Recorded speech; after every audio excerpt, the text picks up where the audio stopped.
Good evening, ladies and gentlemen, and welcome to the MRL Monday Night Mayhem Cup Series Championship.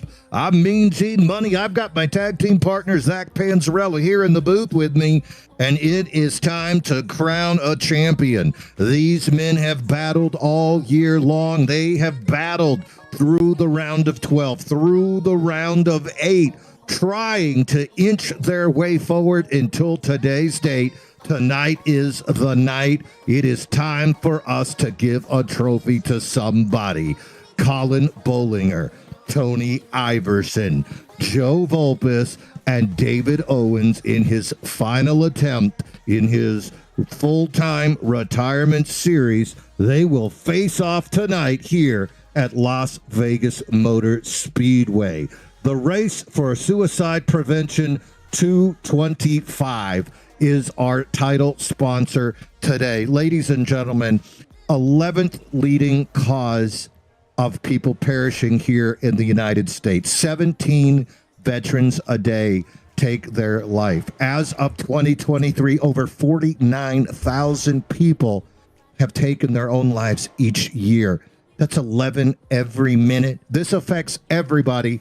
I cannot emphasize this enough, and I'd really like to thank our sponsor here today, Kyle Lynott, taking the time out of his day and taking the money out of his wallet here to draw attention to a very real situation that affects every family. Kyle, are you there with me, my friend? Yes, sir. Kyle, first, I really want to thank you. I'm a Marine Corps veteran myself. This has affected me directly, and I know everyone out there has had someone in their lives that has touched for this, but it's not just a road of no hope. There is the ability to reach out and get help for families, not just those that are challenged with this, but also the families, the loved ones.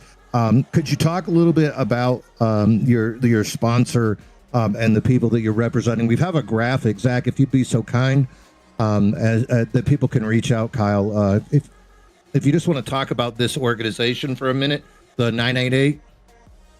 Yeah, absolutely. So I do run the 988 in every series, which is the hotline number. If nobody knows that, 988 is the suicide awareness, and that's the hotline number if anybody ever needs somebody to talk to. I'm the first person to tell everybody, if you want somebody to reach out to, you have that, you have me. There's plenty of people around you, even if it doesn't feel like it. So I personally have a couple family members that unfortunately did decide to go this route, which is really unfortunate. I lost an aunt back in 1990 to it, and then more recently in 2021, my dad, who was like one of the absolute greatest guys out there. Just, I miss him dearly, and it's one of those things that it's not talked about enough, especially among men. Just because there is the stigma that you're a guy, you can't have those thoughts. You should be perfectly fine and happy, and there's nothing ever wrong in your life. So, I do take a little bit of a stance on that, where, just because you're a guy, just because you are part of that little stigma that's out there, doesn't mean that there aren't people that want to help you out and talk to you. And it means a lot that I'm able to sponsor this race, and all the championships actually for throughout 7 different series. I'm able to sponsor the championship races, which is pretty cool. But yeah, it's one of the biggest things that I push. There's definitely somebody out there that is always happy to talk to you day, night. Doesn't matter if it's 3 a.m. or 3 p.m. Somebody is there to talk to you. Yeah, I want to double down there and just let you know, repressing how we feel is not a show of strength. The strength is when you can be honest enough with yourself and with your family members to let them know what is affecting you on such a profound level that those thoughts come into our heads. It is not, you're not alone. Everyone suffers. There are things that trigger us that you might think they don't make sense to you. You think you're alone on that island, but you are not. And as Kyle said, sometimes it's just letting a little bit of pressure out of that bottle. It's communicating. I know for those of you looking at your friends and worrying about them, perhaps they have revealed something to you. This hotline is also for you.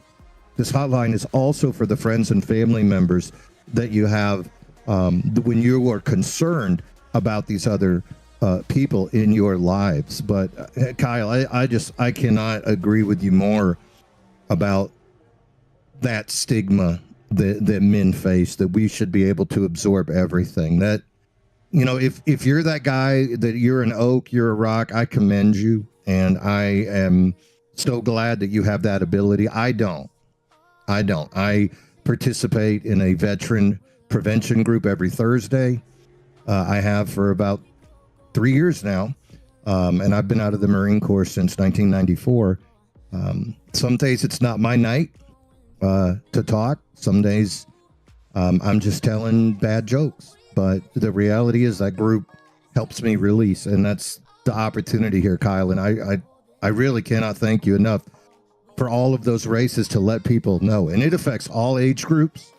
It affects all ethnicities. Really a big opportunity here for people to just get this here at the iRacing level. That is really, really an awesome thing that you are doing. Zach, you with me, bud?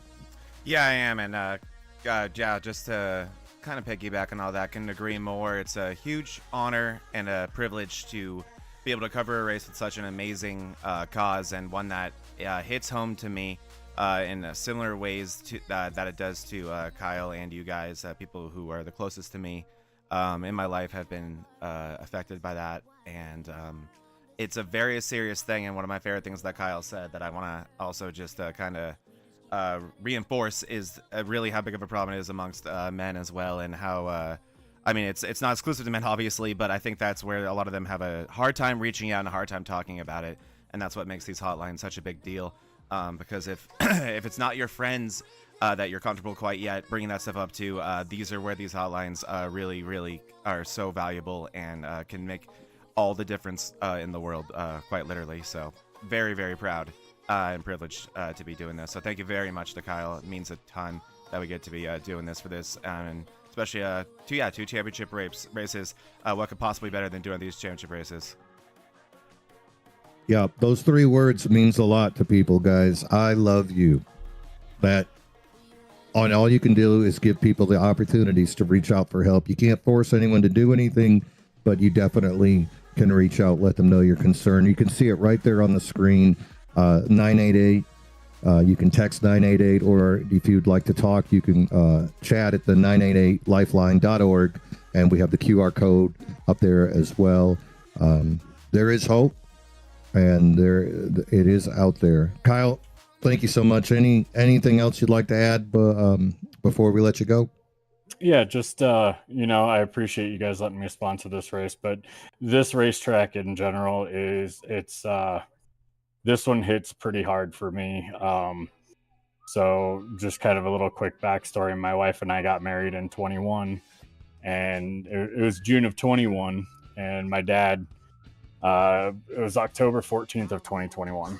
And so the last race that he actually got to watch, and I know that he watched it because my wife and I actually took our short little honeymoon out to Las Vegas and decided to go to the race because it happened to be the same weekend. So we were actually at the race, and it was the last race that he got to watch. So being able to sponsor this one with this track is just, it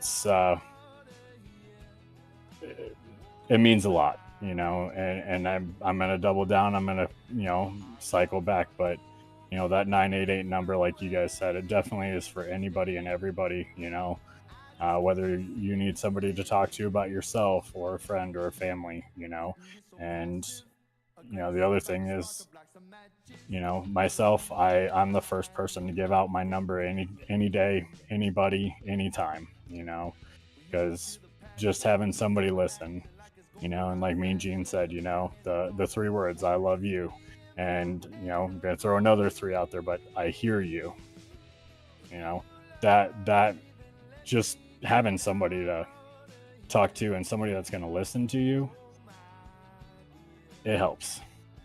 Just it helps, and don't think that you're by yourself. All right, it's I don't really have a whole lot else after that. Well, I'm going to tell you, Kyle, I'm glad that Vegas is the track that you're getting a sponsor for us, and I promise you, what you're doing here, this sponsorship, this opportunity to spread this information to iRacing viewers.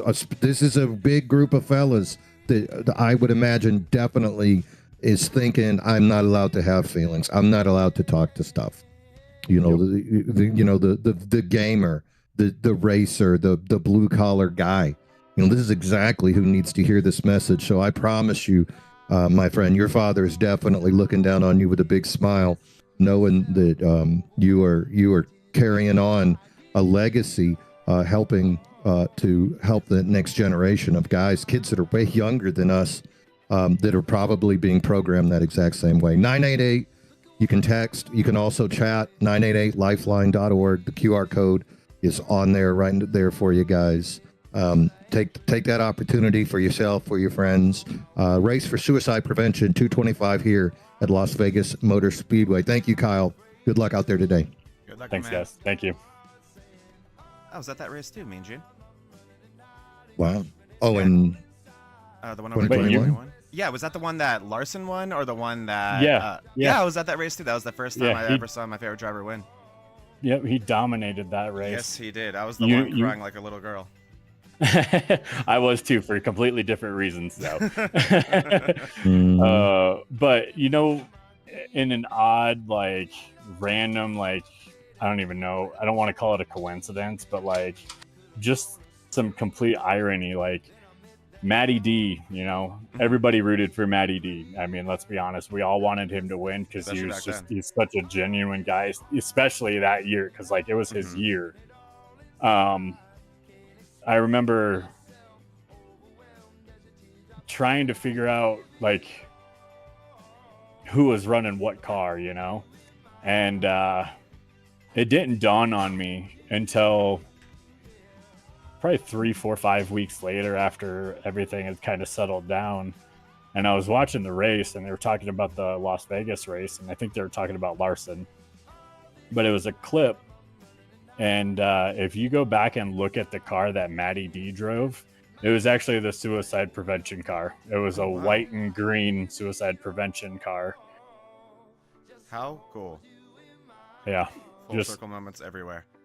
Right? It was just one of those weird things, like, holy hell. That is so awesome. So, right? Wow. That's cool. Yeah.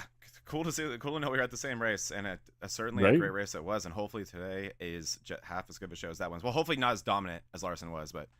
Well, hey, I got the right initial. I got the right first name and the right first initial, so I'm hoping for the best here. That's so true. Well, thank you so much, Kyle, man, and great luck out there, man. I appreciate you guys. Have a good one. Good race out there. What is also interesting about that, Mean Gene, is not only like all these crazy Las Vegas parallels, this is not even somewhere that we raced that last season. Las Vegas, which I don't know if I've ever seen a league schedule that didn't have Las Vegas on it. No, you got to look back to season 2. Of course, this is season 4. Last year, Buddy Sully taking the championship. He is here tonight. Season 2, Jack Sanders won. You got to go back to season 2 to find the last time they ran at Las Vegas. And I believe David Owens dominated that race. He led 100 laps. Joe Volpos also led laps, took the pole. So both those guys with experience back in season 2. And it looks like Joe Volpos ended up getting 4th that day. Tony Iverson ended up getting 7th. And, of course, there was no Colin Bollinger at that point. If you go back to season 1, Joe Volpos won that race, and David Owens got 3rd. So those two guys with experience there. But you're right. Not having Vegas on the schedule, kind of odd. We've got about 5 minutes left of practice, I believe. So let's talk about the drivers for just a little bit. Yes, let's do that. Going into there, you know, you can pull up that graphic of our Final Four. Here we go. So I want to talk about Tony Iverson first. He's at the top. He's the only guy that won in the round of 8 to punch his ticket in. But this guy, Zach, this guy's been hot and cold all year long. I mean, he's number 1 in incident points. I mean, 7.17 incidents per race of the Final Four, not of everybody. I mean, he's You know, he's no womp womp. But 7.17 incidents per race. That's number one of all these guys. But the other thing you got to look at is stage points. 36, only 2 behind Colin. So the guy, he's either on fire or he's ice cold. And the real question is, for me, which Tony Iverson's going to show up? This is his first Final Four appearance. Yep. I saw him posted on Facebook. He's all hyped up. Oh, yeah. I guess there's only one way to figure out what he's got going on in his life, and that's probably to pull him into chat with no warning. Tony, are you there? Right when Yeah, you guys got me. All right, buddy. You got anything you want to say before we get this down? Oh, man, I have never been more ready for a race in my entire iRacing life. So that's kind of where I am. I feel a little more stoic than I thought I would. I thought I'd be a chatty Cathy, but it's all business, guys. That's what I'm talking about. Game face is on. He's not even taking his helmet off to talk with us today. Tony, Final Four, first one of your career. Go out there and show him which Tony Iverson, the real Tony Iverson. Please stand up. Good luck out there, buddy. Yeah, thanks, guys. Hey, I got my camera up. I don't know if you saw me. Oh, it's up right now, Tony. We see that pretty face. Oh. So wave hi to the camera. There he is. Oh, my God. Look at him. He's ready. He's ready. He's ready. All right. Good luck out there, pal. All right. So are they right in the middle of qualifying? Is Yeah, everyone right in the middle of qualified? qualifying. Can Well, I pull actually, it no, in? it just started. But one thing about Tony Iverson, real quick, too, me and Gene, before we move on from him, you brought up that 7th place finish from 2 seasons ago. I'm almost positive that was his first or second MRL race altogether. He was very new to the league, and he was part-time that season. I know Vegas was one of the races he ran that year. I think it was his first. So it's like almost like we don't have any data on Iverson, and I don't know why. I felt like we raced here last year, but we didn't. So he is one guy I'm keeping a close eye on, and everything you just said about him in terms of kind of the lack of consistency, but also the raw speed when things do go right is so true. And yeah, I think we're going to have the focus Tony Iverson, like we just talked to him about. That is a big deal to have your mentality at the right spot, being stoic, being calm. That's what you want to be. So that's reassuring if you're a Tony Iverson fan. Yeah, it was really funny to hear his voice right there. You could tell it was a different level that he is really looking to put on a show and get it done here today. Next guy I want to talk about, probably going to be the next guy I pull in, is going to be Joe Volpus. Joe Volpus, this guy is the face of consistency. He's number one in top 10s. He's got 16, but he's still got 0 wins. Mm-hmm. You know, he's also significantly less than the others in incident points. Joe's averaging 4. So we're talking 2 less incident points per race on the average. You know, so basically he's either caught up in somebody else's foolishness or he's pumping out a top 10. I mean, Joe Volpus, this guy is the reason why we need championship races. I appreciate folks wanting to do Winston Cup, but I'm tired of the season being wrapped up with 3 freaking weeks to go. If you look at Joe's season, he was 25 back at the end of the year, 21 back after the round of 8, 25 back at the round of 4. So you're going to tell me that Joe Volpus should be 71 points back going into this race and not a factor? BS. This is why I love championship races, Zach. I get that. And yeah, Volpus is the perfect example of why these type of things exist. And I mean, we've seen in real life and we've seen it in this league before and in tons of other iRacing leagues, a guy like Volpus coming out of nowhere in this championship situation and everything coming together when things mattered most, that kind of Game 7 moment like a lot of people talk about. This is Volpus's moment right here. And one thing too, if you have the stats pulled up, me and Jane, if it's available to you, my assumption too is that Volpus's laps led is dramatically lower than the 3 guys he's racing against today. Yep. 100%. So that is, and again, today, you don't even have to lead a lap to win the championship. I can tell you all about that. Yep. And so, well, you know what? There's only one thing left to do, and that's pull him in with absolutely no warning. Joe Volpus, are you there? God. Yeah, that's why I pulled him in next. I watched him finish. Nice Joe, are you there, brother? Yeah. There he is, smoking Joe Volpus. I see you just got done with qualifying. There's nothing left to do now but fight it out on the track. Final thoughts before you hit the pavement. Yeah, this car's terrible at qualifying. Well, you know what they say. Your car is set to run in the draft, not run qualifying. Don't worry. I talked to your crew chief. He said he set you up to run in the draft. You got to feel good about that. Joe, you've been consistent all year, less incident points than everybody else. Most top 10s, no wins. Is it going to change here today? Is it going to be a repeat of what we saw in season 1? Can the 07 go to the front?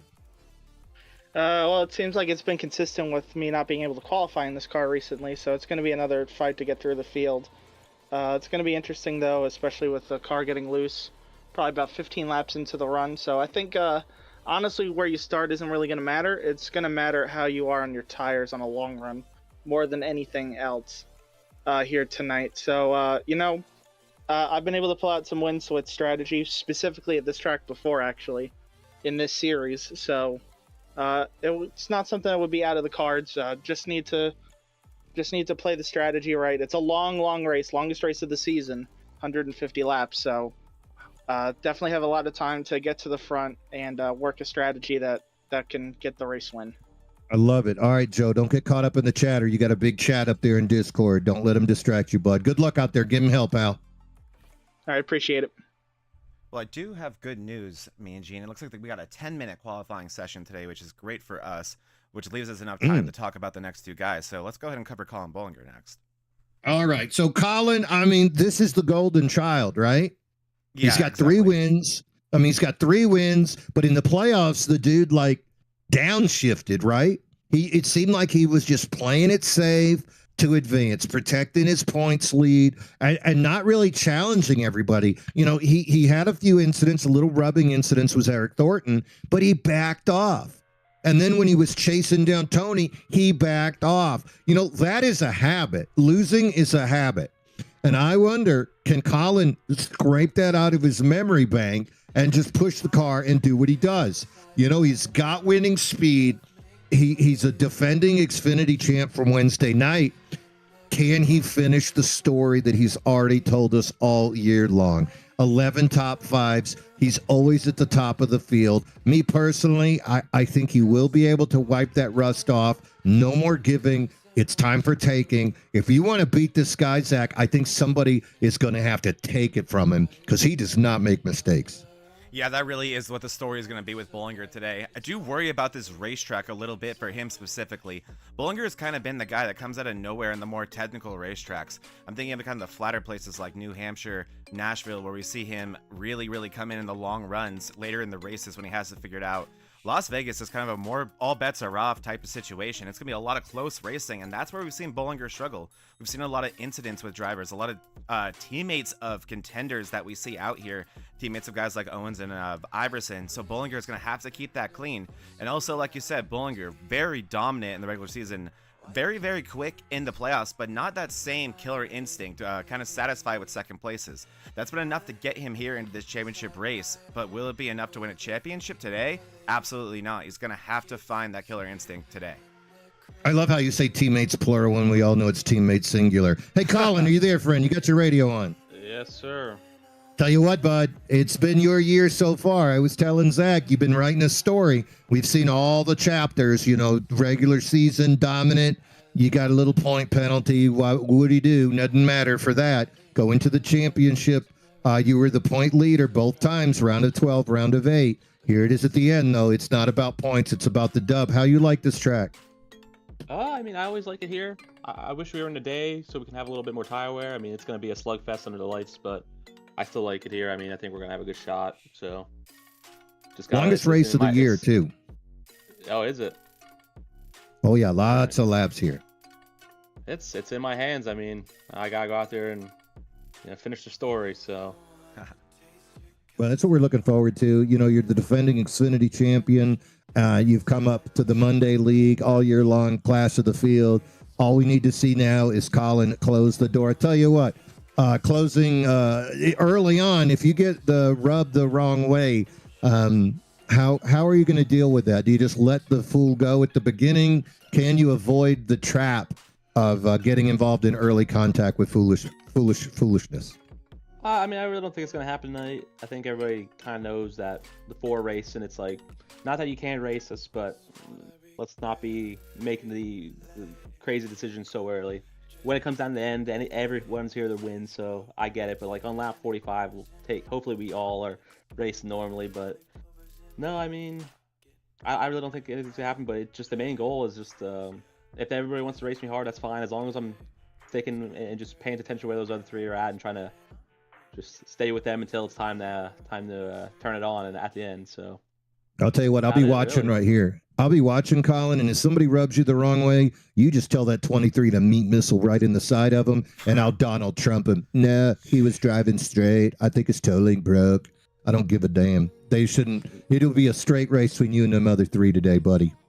I hate yeah, I'm hoping. You sick that meat missile on them if they screw with you today, pal. Nah, I mean, I'm not gonna do. I wouldn't do that regardless. But I think everybody's gonna be. We're gonna have a good show for everybody tonight. So. I think so. But you, my friend, after the year you had, definitely the man to beat. Colin, keep them wheels on the track and have a hell of a good race, my friend. Thank you, guys.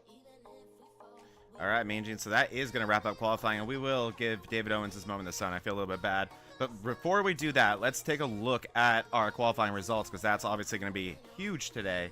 So here we go. And oh, man, look who's on the pole. And oh, my gosh, look who's in the front row. Look at that. It's going to be Buddy Sully up at the front. Buddy Sully, defending Season 3 champion, part-time driver for the Highside Hustlers. Only guy to break that 30-second mark. Buddy Sully on the pole in the number 21. Second position, Steve Lewis, Captain Crunch, number 88. Going to be on the front row. Jay Stinson going to start third. Colin Bollinger, championship contender, in the second row in fourth. Next row, two more championship contenders, David Owens and Tony Iverson. That is row 3 in fifth and sixth. Behind them, Season 2 champion Jack Sanders going to be starting in the 7th position. Alex Hillman starting 8th. Sean Walton going to start 9th, and Jose Medina is going to be on the 5th row, and that's your top 10. Starting 11th place is going to be the Champ 4 driver who missed it just by an inch last year, but this year he's on the outside looking in. Jack Staval. 12th place, the Daily Drivers Inc. driver of Matt Novella. 13th, our last championship driver, and sizably behind the rest of his peers, Joseph Volpes. 14th place belonging to Richard Swingle. 15th, Jonathan Case of Beer. 16th, Kyle Knott, the sponsor driver of today's Race for Suicide Prevention 225. 17th, belonging to Kevin Kyle. 18th, John Beverly. 19th, Robert Babcock, making a part-time start here in MRL Mondays. He is our first driver who did not put in a time. And 20th is a guy who will not be racing. I don't know who Jerry Rose is, but he's not going to be here. We'll get that D class. He showed up again. No D class here. Get him out of here. God bless. Get him out of here. But something to look at on those back ones. Kevin Kyle, he's led a lot of laps here. Duval's led a lot of laps here. So has Swingle. So has Lynott. Babcock, I think he won here in the Wednesday series. So that's a lot of speed in the back of the field. Oh, it really is, Mean Gene. And for the last time this season, there's only one thing left to do. And now, race fans, for the most famous words in motorsports, the star of Universal Pictures movie, I now pronounce you Chuck and Larry, Kevin James. I just got 3 things to say. God bless our troops. God bless America. And gentlemen, start your engine! Woo! Man, I'm going to miss that this season. Thank you, Kevin James, all season. But Mean Gene, you are 100% correct about that, and I was going to say the same thing. We may only have 19 drivers out here today, but oh my gosh, we have the cream of the crop. Everybody out here has led laps. There's a lot of race winners out here. This is probably the most talented field we've seen all season. Yeah, I cannot wait to see how it's going to go. Look at Buddy Sully out there in the front. He's won here as well. So much talent, only 19 drivers. But we will see what is going to happen. Pace car is off as we are about to go live here at the Race for Prevention 225. The flag is being waved and away we go. Sully leads him across the start-finish line. He's got an early lead over outside guy Steve Lewis. Jay Stinson on the inside pressuring. Outside lane, Lewis falls back to the second row. Colin Bollinger behind him looks down low. Bollinger going to give Stinson a push, falls into line. Bollinger up high into the wall on the backstretch, keeps it straight and narrow. Steve Lewis is going the wrong way. How about Joe Volpes? Looks like he's about to go 3 wide. He's 5 rows back. 8 car lengths back, front row, Buddy Sully being challenged by Bollinger. Look how low Bollinger goes. Bollinger takes the first lap, and he's into the lead here on lap 2. Bollinger immediately, not wasting any time, straight to the lead. He knows what he's racing for, and it's the championship, and man, he took a lot of chances there, and none of them are against the guys that he's winning a championship against. But now he has control of the race, and that was a wild first lap. Not sure if you saw it. Jax Duvall with big contact coming down the front stretch there as we're about to cross the start-finish line. These guys are going hard, and yeah, not the finish, or the start, I'm sorry, that Steve Lewis wanted. He started in the front row, and he's already down to 4th place. Right behind him, David Owens. That is the second playoff contender. Outside of him, you can see Tony Iverson. 2 high-side hustler teammates racing for a championship, but right now they are both chasing Colin Bollinger. Bollinger already pushing a 1/10 of a second lead over Buddy Sully behind him. Sully with such speed. So Bollinger in the lead. Oh, no, it better not be Joe. He was in that. Oh, no, I think that may be Joe. Oh, that's Swingle, I believe. Richard Swingle. Yeah, Richard Swingle. I think that's Kevin Kyle is in that one, and that may be it. Maybe a little bit of after damage for Beverly, but Volpis looks like he did make it through that one. Scot-free. There is Joe Volpis in the Jack Daniels car. He may need a shot at Jack Daniels after that one. I knew he was in that group, a little bit afraid. You know, he was with Medina and Duvall right there, a couple of aggressive drivers. Let's take a look there. Yeah, let's take a quick look at this one. We'll go with this one real time. And also to give an idea of how quick this can happen, that's Jose Medina behind Volpis there. This might start with Swingle and Lynott. Let's see here. There's, Lynott gets into Medina, and it happens from there. Oof. Wow, you got to hate when somebody gets under you and takes your air out and makes you crash. That's, yeah. Gotta hate that. Yeah, okay, so that is a shame. Look at Swingle. You know, he's running that great Memorial Day paint scheme. Of course, Swingle, a Navy veteran, in remembrance of so many people that did make the ultimate sacrifice for our country here. Of course, don't want to be too narrow-minded, but I, too, live in the United States, and I served in the United States Marine Corps, so thank you for your service, Richard, and we love your car in memory of those who sacrificed all. So, yeah, early on, Lynott with a little bit of contact there. You could see the cars got loose. We're going to keep an eye out. Remember, there is a fast repair here today. So, boys might be using that fast repair quickly. Wreck on lap 4. That was early on in the action. Yeah, especially like we've talked a little bit about leading up to this. The longest race of the season, and by a pretty sizable amount. It's pretty appropriate having the Coke 600 yesterday that we're running our long race today. 150 laps, 225 miles around Las Vegas today. So lap 5, not when you want to be using that fast repair if you are Richard Swingle, Kevin Kyle, or John Beverly. So we'll have to see if they had to do that. I'm sure doing everything they can to try to fix that race car without having to use that right now. So we'll have to see what happens there. Is also not electing to leave the race car out. Also did see a sizable amount of cars bring it down in the pits. Not sure if that was going to be for fuel only. I'm looking at the pit times, and it looks like a lot of fuel and then a lot of damage repair for guys like Jose Medina and Jax Duvall. We didn't see that content for Duvall on lap 1.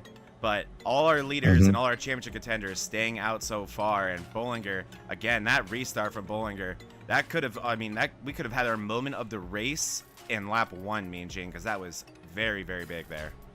Yeah, definitely a big opportunity. Look like Jonathan Quesabir going to bring it down as well. He's going to miss his pit stall, and then he's going to back up just a little bit. Looks like he's just doing a little splash and go. Hey, I'll tell you what, go.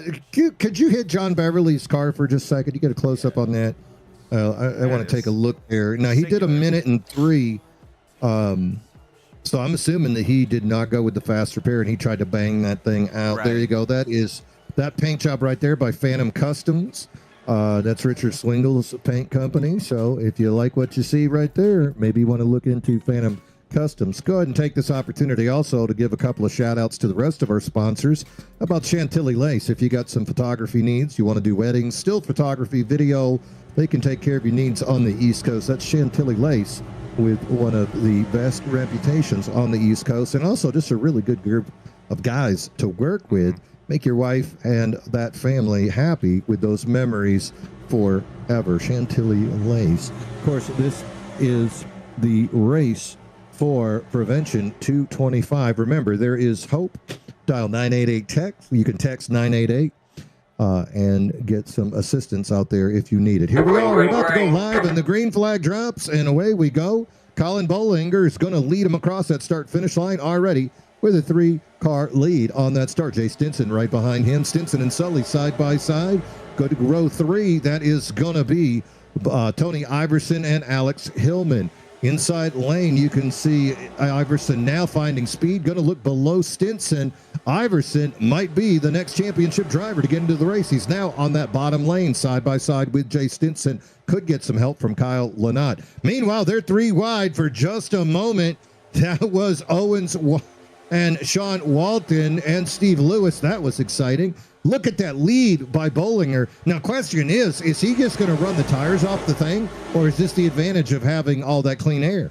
I was about to say, clean air is a big deal, Mean Gene, and the big thing for Bollinger is controlling his lines and keeping it nice and smooth, and that's what he's done so far, using that bottom line to save his tires and doing a great job of it. And like you said, Tony Iverson taking a page out of Bollinger's book and trying to get his spaces early, get to second place, and have a chance at that championship leader currently of Bollinger. And they were not only 3 wide for a minute. We saw Walton and Owens and Volpus, 2 out of 3, or 2 or 3 of them championship contenders. In that 3 wide situation, that was all the way through 1 and 2 to start that. So that was a big moment, and Owens did a great job of ripping the top, and he definitely got rewarded for it. Now in 4th place. So of our top 5 right now, 3 of them are championship 4 drivers. Joseph Volpus, though, he is doing a good job. Just needs to keep picking up those spaces when they become available to him and keep that car clean. And there it is, Tony Iverson in 2nd place. A little bit of contact in the back. You could see Steve Lewis hit the wall, lost about 6-7 spots. That caused everybody to bunch up. Joe Volpus was behind that. Now he's finally making his way through the traffic. Volpus up into 10th, but he's going to need to find a little more speed. He talked about strategy and long run, and that might be something that we could see here come to fruition. But that's not sexy. That's not hot. You know what is hot and sexy? That's Colin Bollinger in that number 53 Toyota trying to drive away from the field. You know, it's sexy as well. It's Tony Iverson in that 13 trying to close that gap. But right now, ooh, look at that. 1,000th of a second faster to Bollinger that last lap. Can't confirm, Mean Gene. Look at it right there. That is sexy. Look at that. And I mean, we should just call that I was going to call it the Iverson cam, but I think it's a tattoo cam. I mean, there's no way he doesn't want us to see that. Jesus, get it. I don't know. Maybe there's an eye in that tattoo. I can't tell. Yeah, maybe there is. And oh man, I hope there's a third eye in half these drivers. That Busch Apple car. Oh my gosh, it's got unbelievably loose out of 4. Oh, that Busch Apple car belongs to Sean Walton, the 23, getting very loose. Look at Lynott and Duval. This is very close. You can see, looks like Hillman on the inside with them. Duval driving with a purpose right now. Hillman and Lynott just need to move and let that Florida man go through. Clearly, the Florida man is using the nitrous bubble right now. He really is. And one thing that's also sticking out to me, Mean Gene, is qualifying didn't mean anything.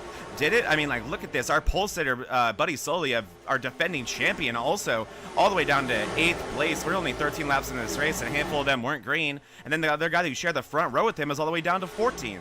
So a lot of race pace playing into the results so far of this race, and that really is a very Las Vegas thing. And one thing that's also sticking out to me is that lead of Bollinger is getting sizable. It's getting bigger and bigger every lap. Yeah, 30.14, Colin Bollinger, one of the fastest. The only other car on the track that matched him was Duval, tied him. And how about this? Kyle Lynott, 30.05. So Lynott actually the fastest car that last lap, up 12 spots into the 4th position. That's the 988 of Kyle Lynott. Now he just got by Jay Stinson as well. So he's driving the wheels off of that thing. Probably going to get a little push from Duval coming in. That is a scary camera. Here we go. Going to go 3 wide because he's from Florida. Why not? Wow. Look at Stinson says nope. Stinson has been kind of trying to hold up that top 3 and not hold it up, but force their Stinson with that really fast race car in the number 2. But Lynott is a man on a mission, and we know he sounded like it before this race. This one means a lot to him, and he's showing it. And he's going to probably be our guinea pig also, Mean Gene, to learn about how much these tires matter. Because there's one thing that 988 is not doing, it's saving tires.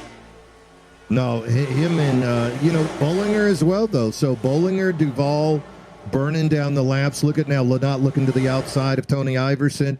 This is going to be a big test for Iverson. Does he think about tires and safety? Does he just let him go on by there and think, okay, this is a long race? Or does he try to race him? Looks like he's going to stick to his line, hit his points, and look at the speed. Lynott on that outside just continuing to push the limits of that 988 Ford. That's Kyle Lynott now being shown in second place. He is 1.9 seconds behind our leader, and they ran about the same lap time last way. Let's see what Lynott can do with clean air.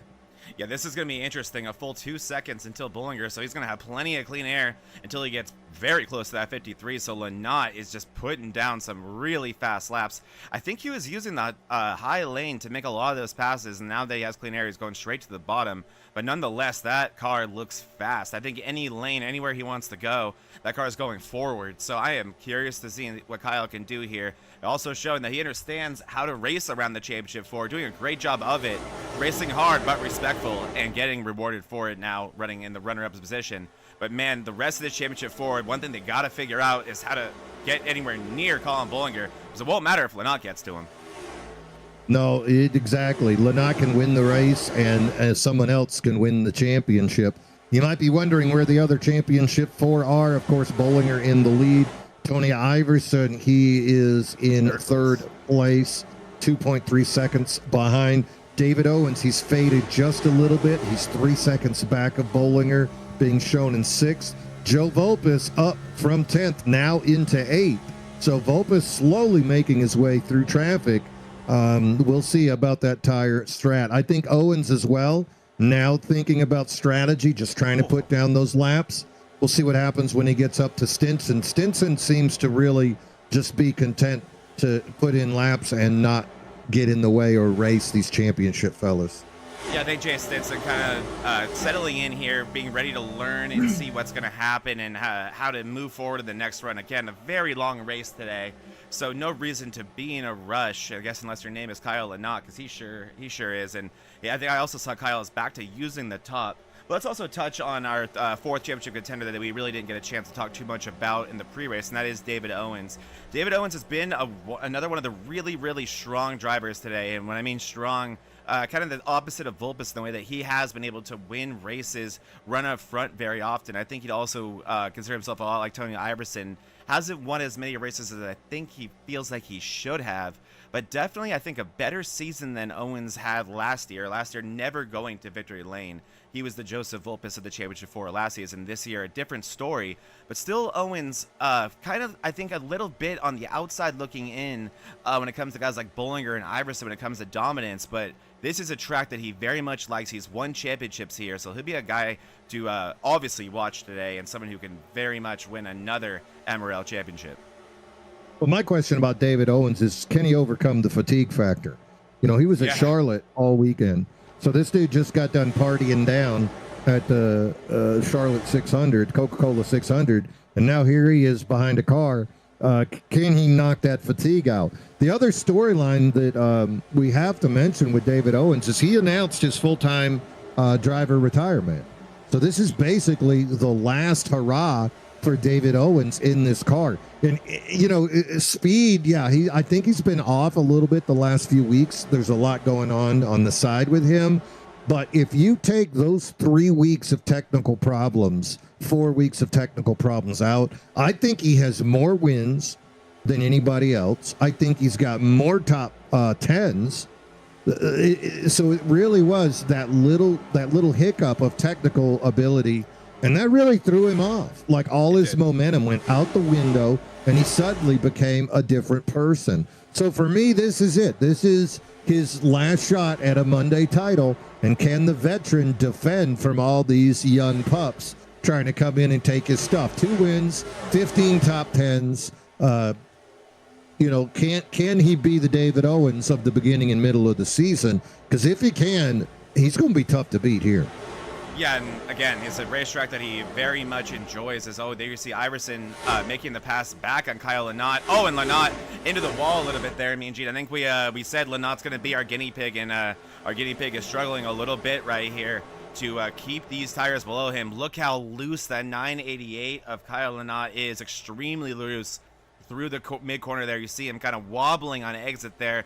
I think the same goes for the 84 of Jack Staval in front of him. David Owens has been breathing down his neck the past few laps, really looking to make that pass. I think he was watching his teammate and fellow championship contender Tony Iverson making quick work of Lynott and wanted to follow him through. So look for Owens to do that same thing here, and I totally agree. It's going to be a matter of which Owens we see here. Those technical difficulties, while they're behind him, and I think he has that confidence, that did hurt him. A lot of races that were cut prematurely, a lot of laps he didn't get. And I always say whenever I'm helping my friends or training, it's really the reps that makes you better. It's just getting out there and putting in those practice laps, putting in 300 or 400 laps to practice a race. And sometimes that's a race where you're just running around, and those are the practice laps that you get, and Owens didn't get those for a long stretch. But this is a big moment for Owens. He's been racing for championships week after week recently, as a lot of these MRL championships end around the same time. So he's used to this pressure. He's familiar with it. Can he get it done today? It'll be fun to watch. Right now, he needs to find a way to get around Jack Staval. He missed the corner a couple laps ago and almost fell victim to Soli and Simpson behind him. Yeah, another storyline about to appear is John Beverly definitely did not take the fast repair. He tried to repair his car, and now he finds himself way off the pace. You can see there, car out of control. Yeah, okay, here he goes. He's in now. The other guy, look at Sean Walton. Sean Walton as well is 13 seconds back. Oh, and so look I'm the not lead, sure look at what's this. going on with 23. Meanwhile, oh my word, this is for a championship. Yes, it is. And let's get an eye on Iverson for this. Look at that focus on Tony Iverson. This is the no-chill Tony. And what a pass on the inside. And Tony Iverson, Mean Gene, you know what he just did? He just out, long run. I didn't say out. I said out too many times. I meant to say it once. Out, long run. No, you didn't. Yeah, you're right. Colin Bollinger, that's so impressive. Unless there was a big mistake by Bollinger that we missed. That was a 1.5 second lead that Iverson just evaporated, erased. It was like it was nothing. Well, but guess what? Now, Colin, this could be an experiment by Colin. Colin's got a lot of laps on the track. Maybe he wanted to see what it felt like to be in the pack early, letting this occur. Colin is a wily veteran. He's a young man, but he's got a lot of hours behind the wheel. So now he's getting a chance to feel the dirty air. Now he's getting a chance to see where Iverson is. Of all four drivers, Iverson has been the one that's given Colin the most difficulty over the last few weeks. So these are the two guys that you would imagine that you would see together. Somebody missing today, glaringly missing from this race, Eric Thornton. No Thornton means that, that number one car, he'd been up in the front the entire playoffs. Now you take that out of the equation, and these are the two men that we've seen running in the front constantly, and here we are again. It's now the Gravedigger's turn to be in the front. Let's see how long Colin wants to sit back, save tires, and figure out what lines Tony's going to run. Ooh, look at Owens taking a dip below the apron. Yeah, that was a big loose moment for David Owens. And speaking of, let's take a quick look. You mentioned Sean Walton. I think I may have found it. Let's keep our eyes on the 23 of Walton here. I think this is going to be his first off-track moment that led to a series of off-track moments.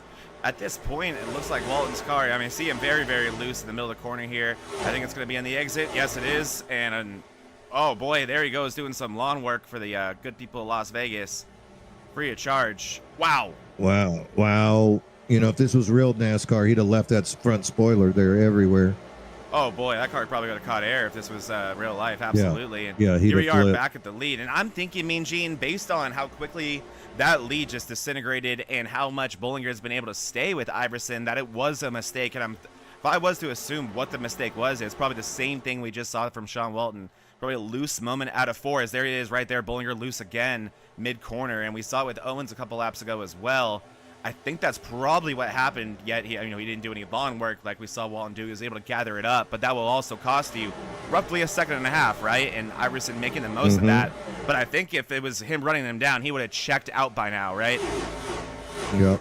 So lap 34, we see a little bit of looseness from multiple cars there on lap 32. Meanwhile, that mistake has brought Iverson to the lead.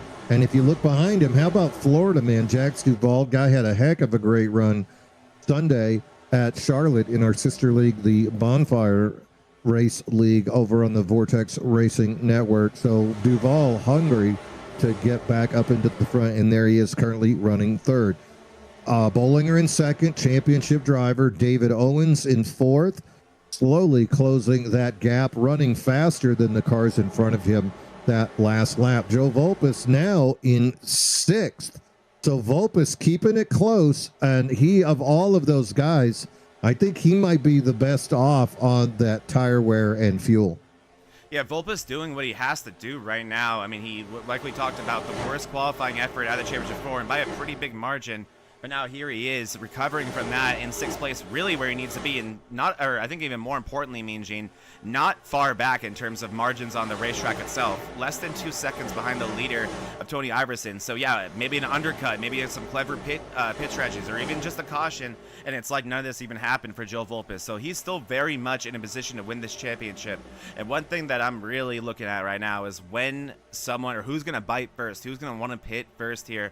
Again, a long race. I'm assuming an extra set of tires for all these guys out here, given the length of this race. But still, you don't want to pit early. You don't want to be on the wrong side of strategy. You don't want to go a lap down. But there's going to be a lot of benefits by pitting early and getting that on the low end, or I'm sorry, on the cutting it low end if you're able to keep it green, if it does stay green. So that's going to be something to look for. And man, it's getting crazy back there also between Owens, Soli, and Joe Volpus.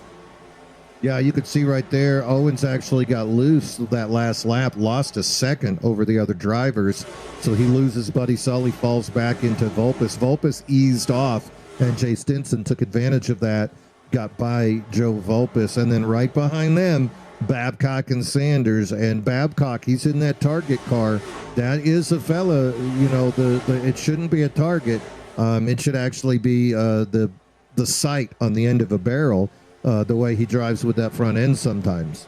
So we'll see if all of a sudden Babcock becomes a factor in this championship run. Not a driver that Volpus wants to see in his rearview mirror, but yet there he is directly behind him. You can see John Beverly below them as well.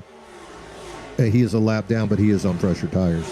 Yeah, Beverly 2 laps down. I think he did get a penalty with that pretty wild pit entrance, but with that he did take tires clearly, so trying to stop the bleeding here, and he's not far off being able to get his lap back the hard way, and that would really fix Beverly's race if we were to get a caution, if he can get that lap back. But yeah, Volpus really trying to balance a lot here. He does have Babcock here, a part-timer and someone who has had a few aggressive moments. I don't know too much about Babcock, but Volpus, I'm sure, not wanting to race anybody with any sort of reputation today in this championship race, especially someone who's not going to care. And oh man, Colin Bollinger is in the pits. Here we go. Yeah, we missed it. Kyle Lynott actually pitted on lap 32.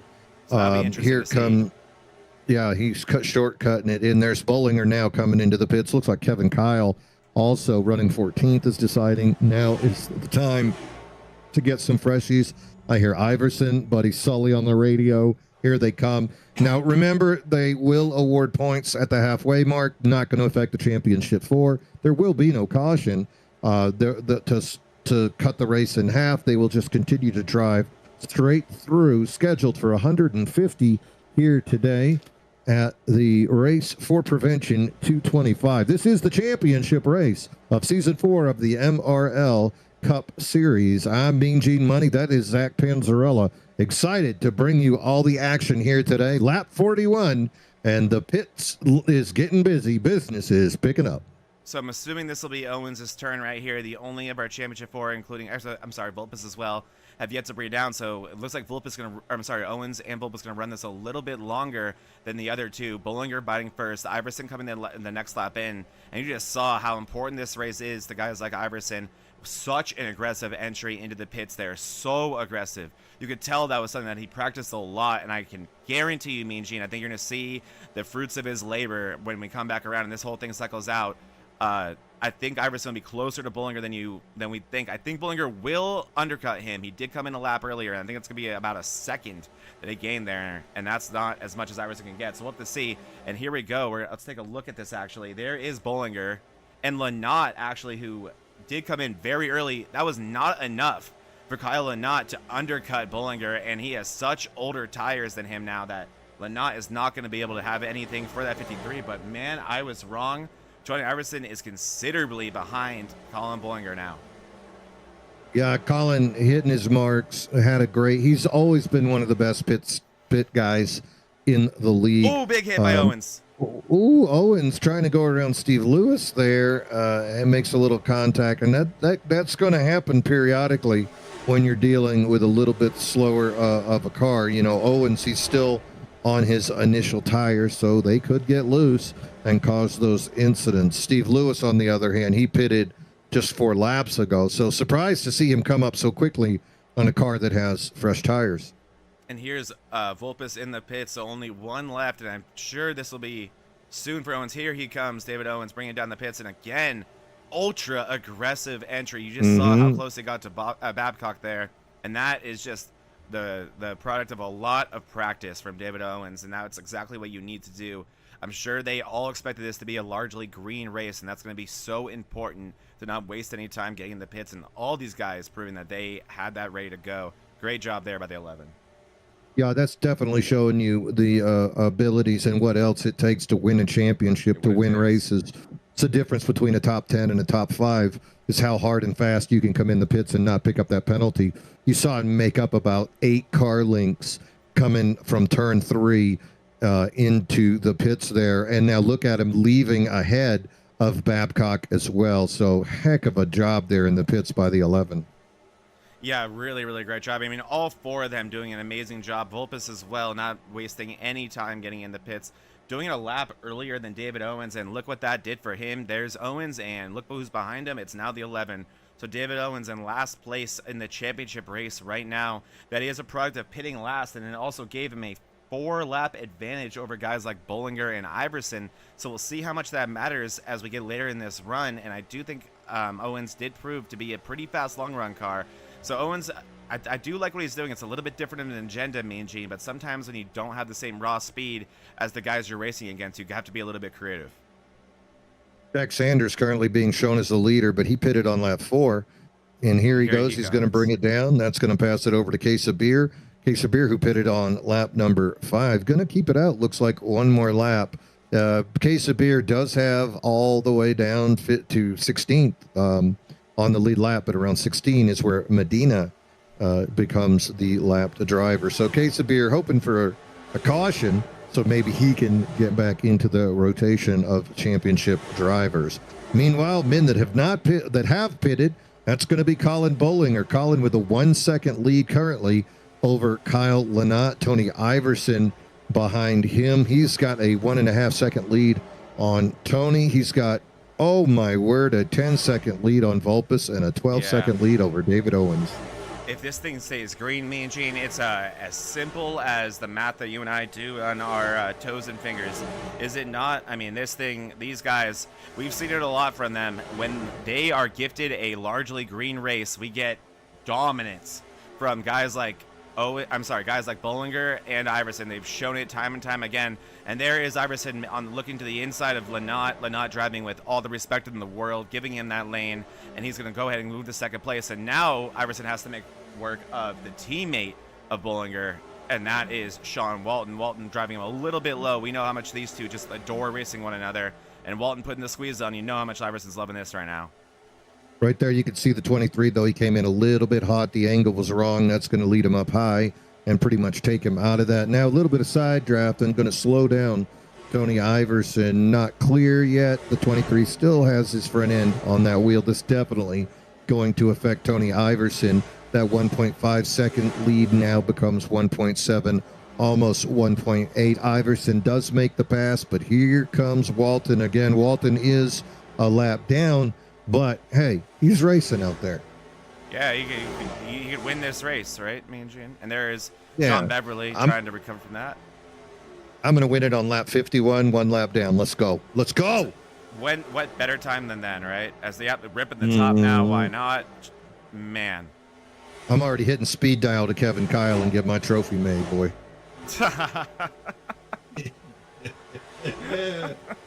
Oh, Lord, too much fun. Shout out to KK Woodworks, Kevin Kyle, of course, supplying trophies for all leagues. Just reach out. KK Woodworks is always looking to accommodate your league's needs. Also, this race brought to you by Chantilly Lace. Chantilly Lace for all of your still and digital photography needs. Chantilly Lace on the East Coast.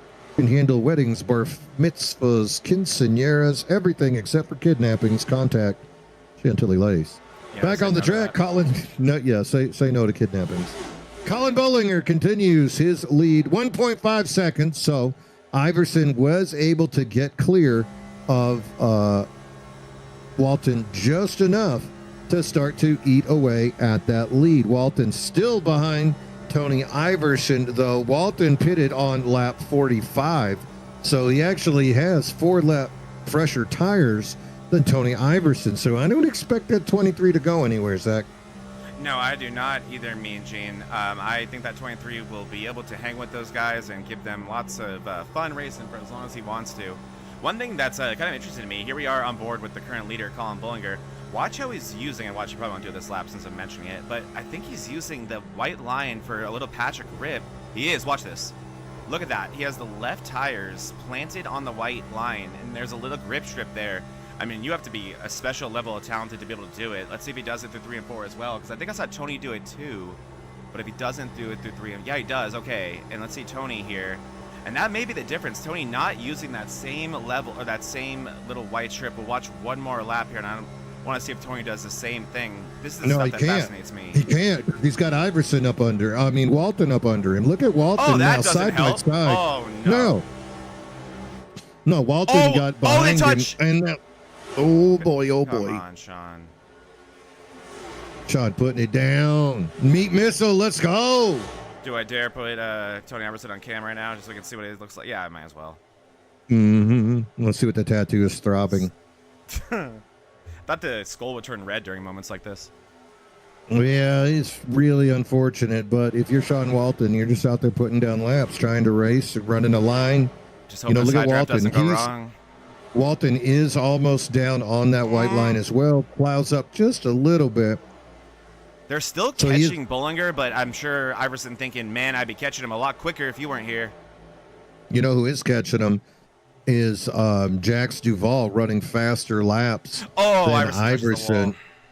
So Duvall not caught up yet, but if Iverson and those boys continue to play that game, Jax Duvall, he was the quickest, a little quicker than them boys that last lap. Kyle Lynott has fallen back before. Yeah, it's ugly. Look at Iverson's But this is exactly what you want. This is exactly what you want. Oh, look at that. They're turning red. He's angry. Oh, yeah, they are turning red. And, yeah, you can see his arms just going every which way. He had such a smooth driver input before he had that 23, just screwing everything up for him in terms of air. But that's also maybe what he's thinking. Hey, man, if you want to race me, forget it. I'll just follow you and I'll draft you because that'll be faster for both of us. But, he's dealing with the other product of that, and that's dirty air. And also just, man, Walton cutting his nose off there. That was something.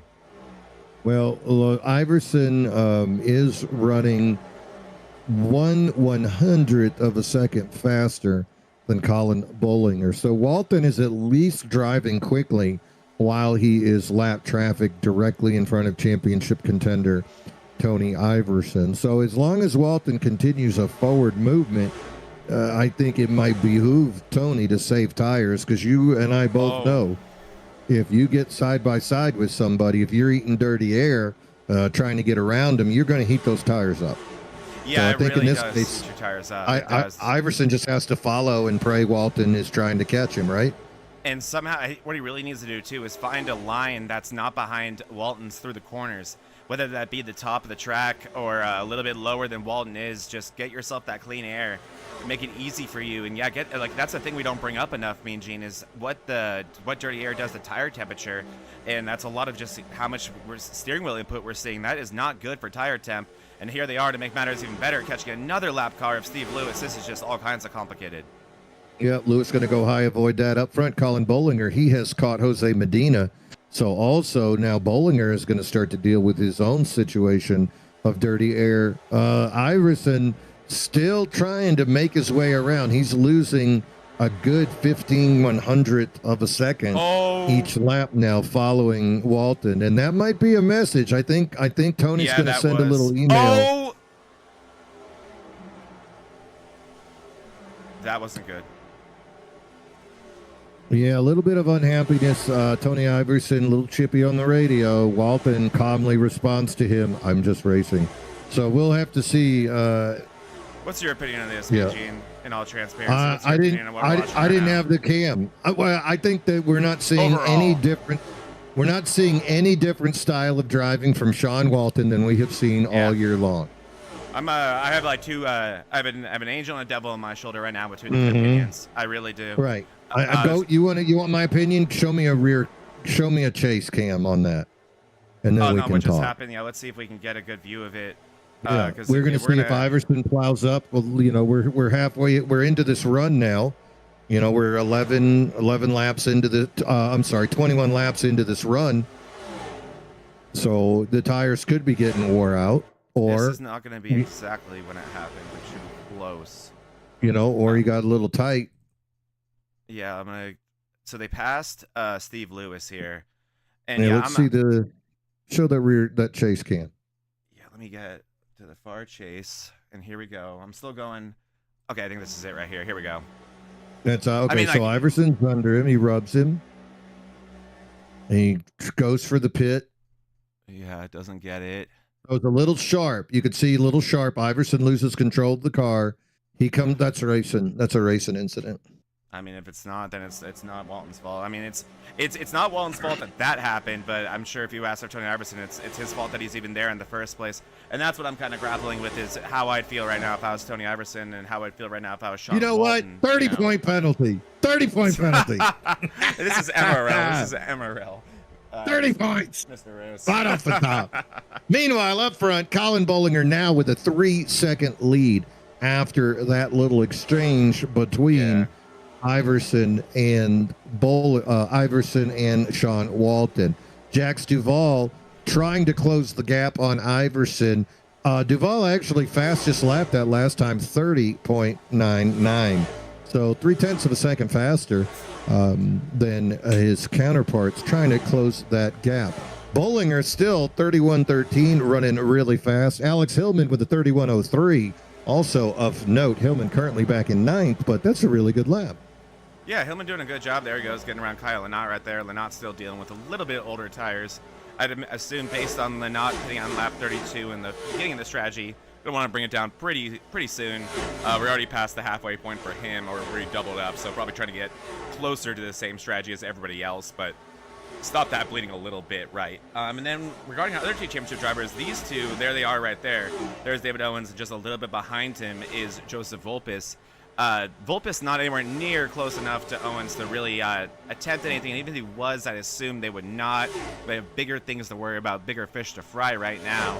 But those two, they have got to figure something out, Mean Gene, because we were huffing and puffing about 10 seconds when this whole run started, and now it's up to 12.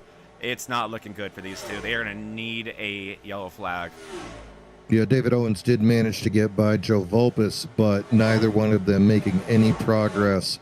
You can see they are 1/10 of a second faster than the leaders, but that's not going to help them.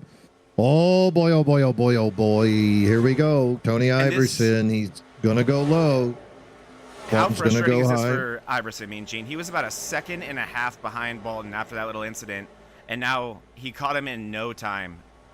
He knows that he's faster, and here we go. We'll see if Walton feels a little bad here and gives it to him. Looks like Walton's actually going to give Iverson all the room he needs. No, he's going to hold it wide open. Yeah, here we go. Just hold it wide open around the top. Iverson Slide job. Does Walton cross him over? He does not. Could have been worse I would not be surprised if Colin actually got on the Discord with Sean and said, "Let him go. I don't want that smoke." I don't want to win a championship that way. Not to say that Bollinger is saying that or it feels that way, but Bollinger is plenty fast to win it straight up. He doesn't need this. So, yeah, I would probably do that. Yeah, and you're not the one that caused the earthquake, but you feel the vibrations. You don't need any of that. Walton has driven the way he's driven all year long. Those guys are unofficial teammates, Sean Walton and Colin Bollinger. And Colin doesn't want that heat. The same way Eric got into Colin a few times during Tony's good playoff run. Tony also didn't need or want Eric doing that. And I think this is just a similar situation. Yeah. Neither driver, Eric Thornton during the playoff run or Walton here today, driving differently than we've seen them drive throughout the year. But Yeah. I would not have been surprised if Colin heard the chatter on the race chat and just said, "Hey, bud, let him go by." Not wanting to be the Scott McLaughlin or the Jose Altuve of the situation, right? Yeah, nobody wants an asterisk. No one wants an asterisk. And just saying, like, I'm innocent, but you were still there. People would tell you were complacent. One more question I have for you, Mean Gene, because I forget if they're teamed up or not this season. Is Jose Medina, in the same Discord as Colin Bollinger? I could not answer that. I put Colin alone when I moved him from our Discord. So well, he's because just- I had invited him to our chat Way to into protect the race Discord integrity. channel, and he joined. Yeah, and that's So not I don't here, know where he not- came from. I don't know where he came from. I mean, I know he came from his mother, but other than that, I have no idea where he came from. That's the extent of my knowledge as well, because I don't see him anywhere either, and I don't see Jose Medina either. I think this is a little bit of, and I'm going to call it what it is, a little bit of shenanigans, a little bit of tomfoolery that we're seeing here too. At least a little bit before that. I think Medina helping out with the draft with Bollinger right there as well, giving him a little bit extra straightaway speed. And that's the type of stuff you oftentimes see in championship races. And I will say this too, since Iverson has been able to clear Walton and get himself some clean air and a little bit of peace and quiet, he's taking a second off that lead.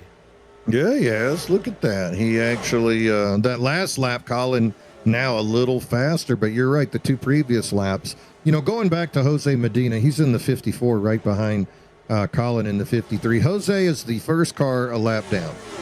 Jose has a 3-second lead on Sean Walton, who's the second car a lap down. If I'm Jose, I'm not as concerned with what Colin is doing as I am with I don't want Sean to catch me, and if there's a caution, I'm right back into this thing. Jose currently in 15th place, and you know in his head he's thinking, get me back on the lead lap. I'd love to be racing with Richard Swingle, with Kevin Kyle, with Matt Novella. Meanwhile, pits open. Jax Duvall and Joe Volpus going to bring it down. Yeah, both of them already getting service right now. And you're right about Jose, and he has every right to race for whatever he wants to. It's honestly even surprising to see Jose in that situation, a very fast race car driver, as we all know. But yeah, I mean, that's what teammates are for in these situations, if that is what's happening.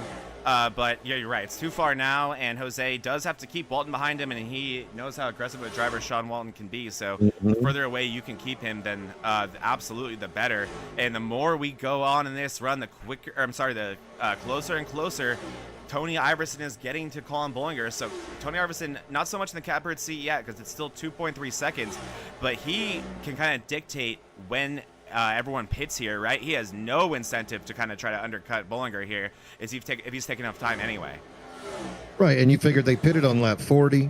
We're on lap 78 right now, so you're very close to time to come in and take 4 freshies. If I'm Iverson, I'm not holding anything back. I'm going to drive the wheels off that car, burn as much rubber as I can, try to close that gap, and then just pray maybe I can make up a 10th or 2 inside of that pit window. But as we've seen all the playoff championship 4 do, those guys are just top of the line when it comes to their pit times and their pit lane time. You know, I mean, I'm gonna keep an eye on the pit lane time as well as the pit time for that championship 4, but I'm assuming it's going to be razor sharp. Yeah, I'm assuming that as well. And there it is, the 53 biting, and there's Colin Bollinger. So next question I have is, how long does Iverson want to do this? I mean, we saw how it did not go great for him. I'm assuming this lap, and it is this lap. Here comes Tony Iverson bringing it down. He was already kind of biting in that lead. So now right here, if he can get a good pit stop here, he'll have that 1 lap advantage again. And all he has to do is just hope that he has the right lap cars in front of him and the right clean track in front of him to put down the fast laps that he knows he's capable of. It's right there for the taking for Tony Iverson. He just needs a couple things to go right. And this is going to give the lead to Jay Stinson, who's just put together a very, very good race today. Stinson has. He's been just lights out, been very respectful of all the championship racers, and just very quick. And behind him is David Owens, and he has yet to pit. And he's been dealing with Robert Babcock for about 30 laps now, Mean Gene. 44.53 was the time, pit lane time, for the 53 of Bollinger. The only person faster than him was Joe Volpus. Joe Volpus ran 44.23. Bollinger making quick work of their David Owens on those quicker tires. And so that was Iverson below tough. them as well. I'm not sure if we saw that. It was Iverson re-entering the track quite a bit behind Bollinger. Now nowhere close to up to speed, and there he is coming together with Jax Duvall. That was a scary moment there, but that is probably 2 or Actually, I'd say 3 to 4 seconds, me, Gene. 44.82 pit lane time for Tony Iverson. So losing 0.3 of a second just in the drive and the stop. But Plus more importantly, yeah, plus the time on the track. So now Bollinger with a 3.28 second lead over Tony Iverson. So what was that, a second almost? Yeah, about a second of gain time for Bollinger right there, exactly. And Bollinger already hit his rhythm. He's making his way through the slower traffic now by Jay Stinson. Jay currently being shown as the leader. So now Bollinger with nothing but fresh air and unbridled optimism in front of him. This is the Bollinger we're used to seeing. This is the guy running the front, leading laps, dominating laps led. And that's what he's doing again here today. Minus a caution, it is going to be tough to get catch up to and pass that 53. Jay Stinson now going to bring it down. That's going to turn the lead over to David Owens. David Owens will lead a lap, but man, he needs to find some raw speed. If he get or a caution, if David Owens gets a caution, he'll be in position to win this championship. Me and Gene, that would be perfect for him right now because I don't think the other guys would take tires. He would. He'd lose that lead, but he'd have a big advantage on the tires, and he would get a restart, right? So David Owens praying for a caution right now.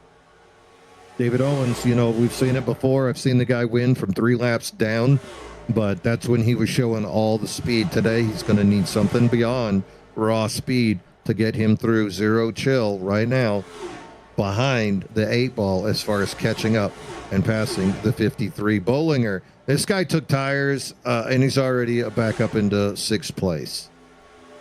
Yeah, Bollinger is putting down hot laps right now. Yeah, and he's doing a great job working through those slower cars, like you said. He's been hugging the bottom and just it's not affected his pace whatsoever. He's getting further away from Iverson and just putting down excellent laps without sacrificing any tire wear. You know, Iverson now getting a little bit of help from Jax Duvall. That last lap, those guys were just a little bit slower than Colin, but maybe together they can catch up. That's really how it's going to be. Colin in 6th will be the leader once the fellows in front of him do come down pit lane, but behind them, you can see Jax and Tony Iverson finally working together. Speaking of working together and not, there is Babcock on the inside of David Owens. I was like, what? You're not going to, you're not going to win a championship there with a target car underneath you. So David Owens has his own private Sean Walton right there. He may have the caution he needs so badly right beneath him as well. No, who knows? Babcock, though, I saw Babcock win 2 races in a row before and be a playoff driver. So the Rooster, he's got some speed. Hasn't run full time this year, so he's had a couple of run-ins with guys. Oh, Babcock, he's used to running up in the front. So when and he goes up high. Oh, that was tight. He was dirt tracking that thing all the way through the corner. Good work by Babcock, but man, that was a sketchy moment. And Owens and him, I mean, this is for the lead of the race right now. That's what we're looking at. So, I mean, they have every right and every reason to be racing this hard and this aggressive, but man, oh man, it's not helping Owens' championship efforts. No, not what he wants to be dealing with at the moment is a guy underneath him. Looks like Hillman's about to come in. Hillman in the 08 Chevrolet, currently running in 3rd. And look at David Owens. Let's see how quick he can do this pit stop. We're going to keep an eye on what happens. Of course, pit lane time, Bollinger 44.53, Iverson 44.82, Vulpes 44.23. So those are the fellows that we're looking at. Vulpes just a little bit quicker, but Vulpes also short pit the other 2 drivers by 4 laps, not paying off at the moment. Let's see where in 12 seconds behind. Yeah, exactly. So not helping him in his quest. Meanwhile, Iverson, he's got it up to 2.5 seconds. He has gotten by Jax Duvall now. Jax just going to does not want his name mentioned in this championship battle. Good for him. And he is now behind Iverson. Iverson turned a slightly faster lap than Colin, currently in 2nd. Iverson in 3rd, 2.4 seconds. Slowly chipping away. Slowly. Very, very slowly, but hey, we still got 60 laps to go in this laps. So all the time in the world available to them. And with that said, you want to crank it up one more time? This might be the last calm moment we have in this season. Let's do it. Let's do Let's do it.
right, Mean Gene, we are back and we are still cruising, aren't we?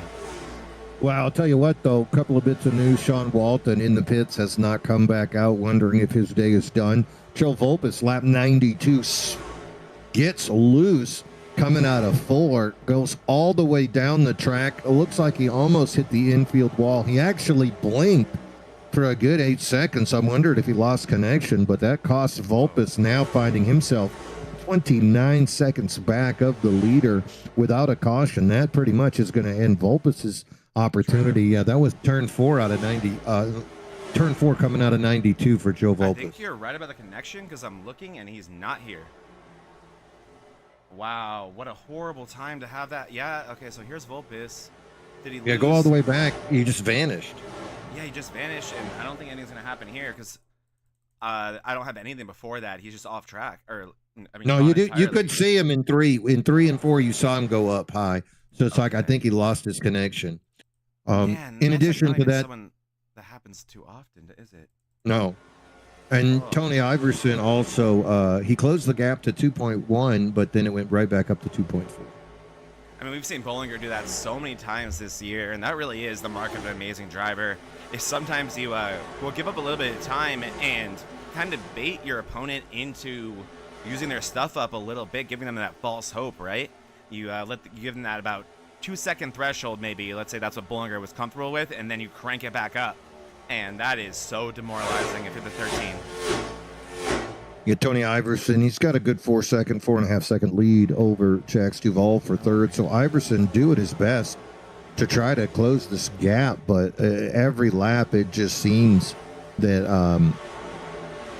Bollinger is able to hold off the charge. Last lap there, Iverson 30.99, but 31.07 by Colin, just not able to shut that gap down and close back up. Everybody now, though, seems to be dialed in. We're on lap 102. We are going to lap 150, and all the boys just pitted around lap 80-ish, 78, 79 or so.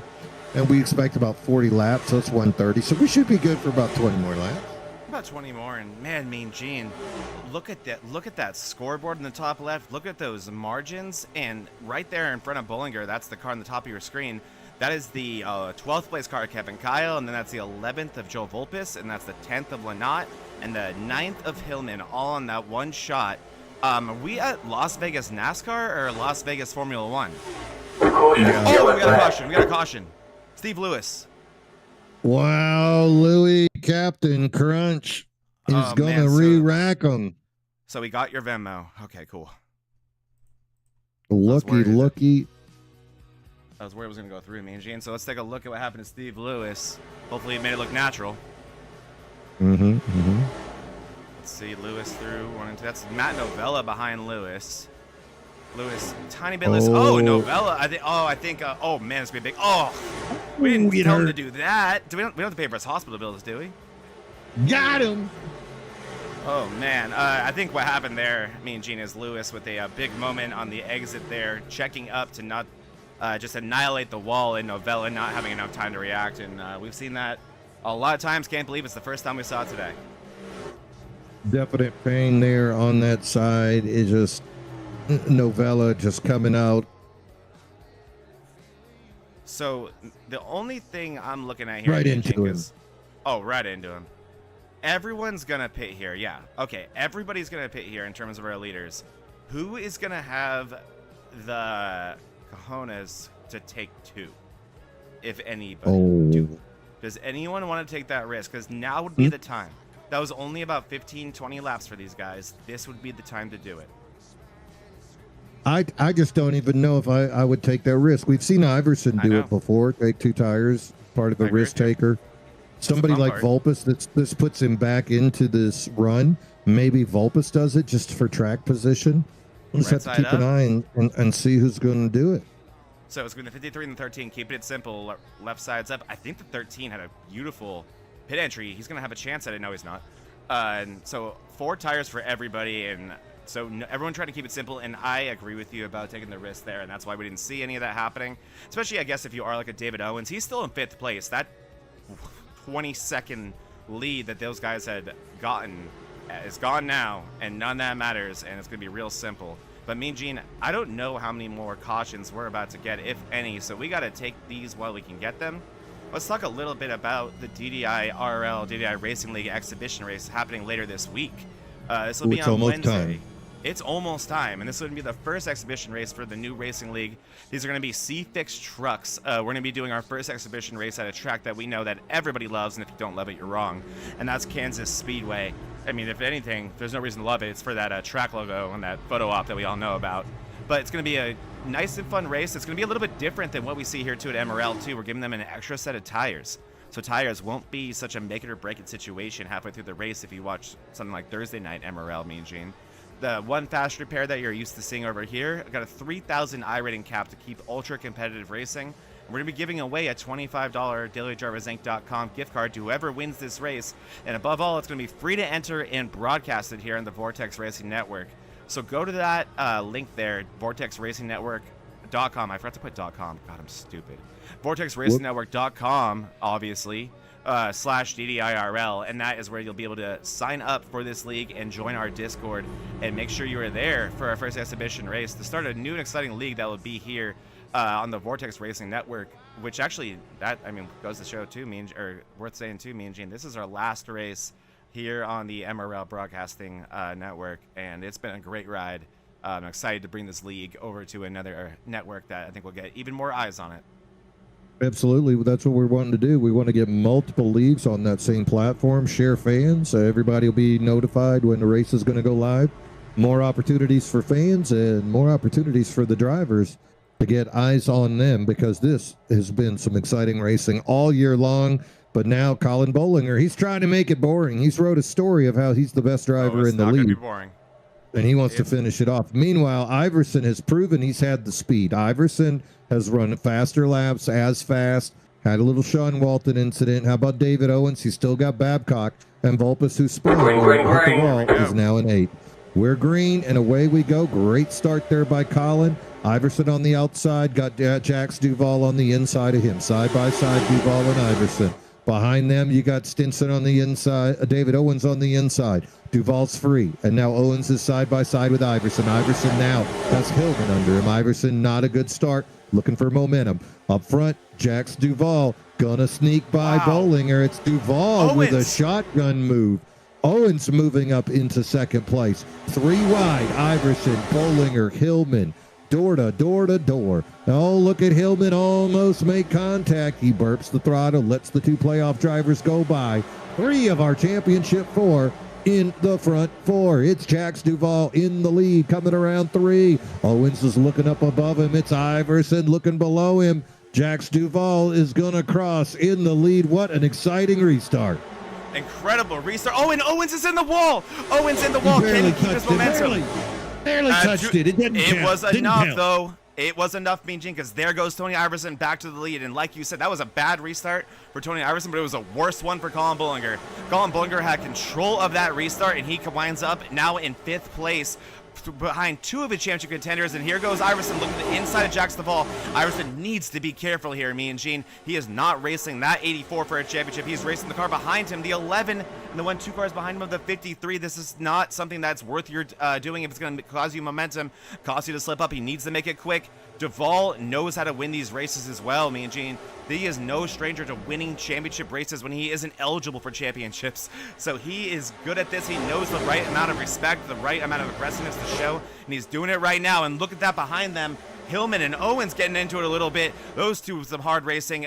Hillman did a great job keeping respectful on that first phase of that restart, but here we go. It's all bets are off. It looks like Iverson might be able to clear Duval here. We got a lot going on right here, me and Gene. Outside momentum going to be the favor of the 84.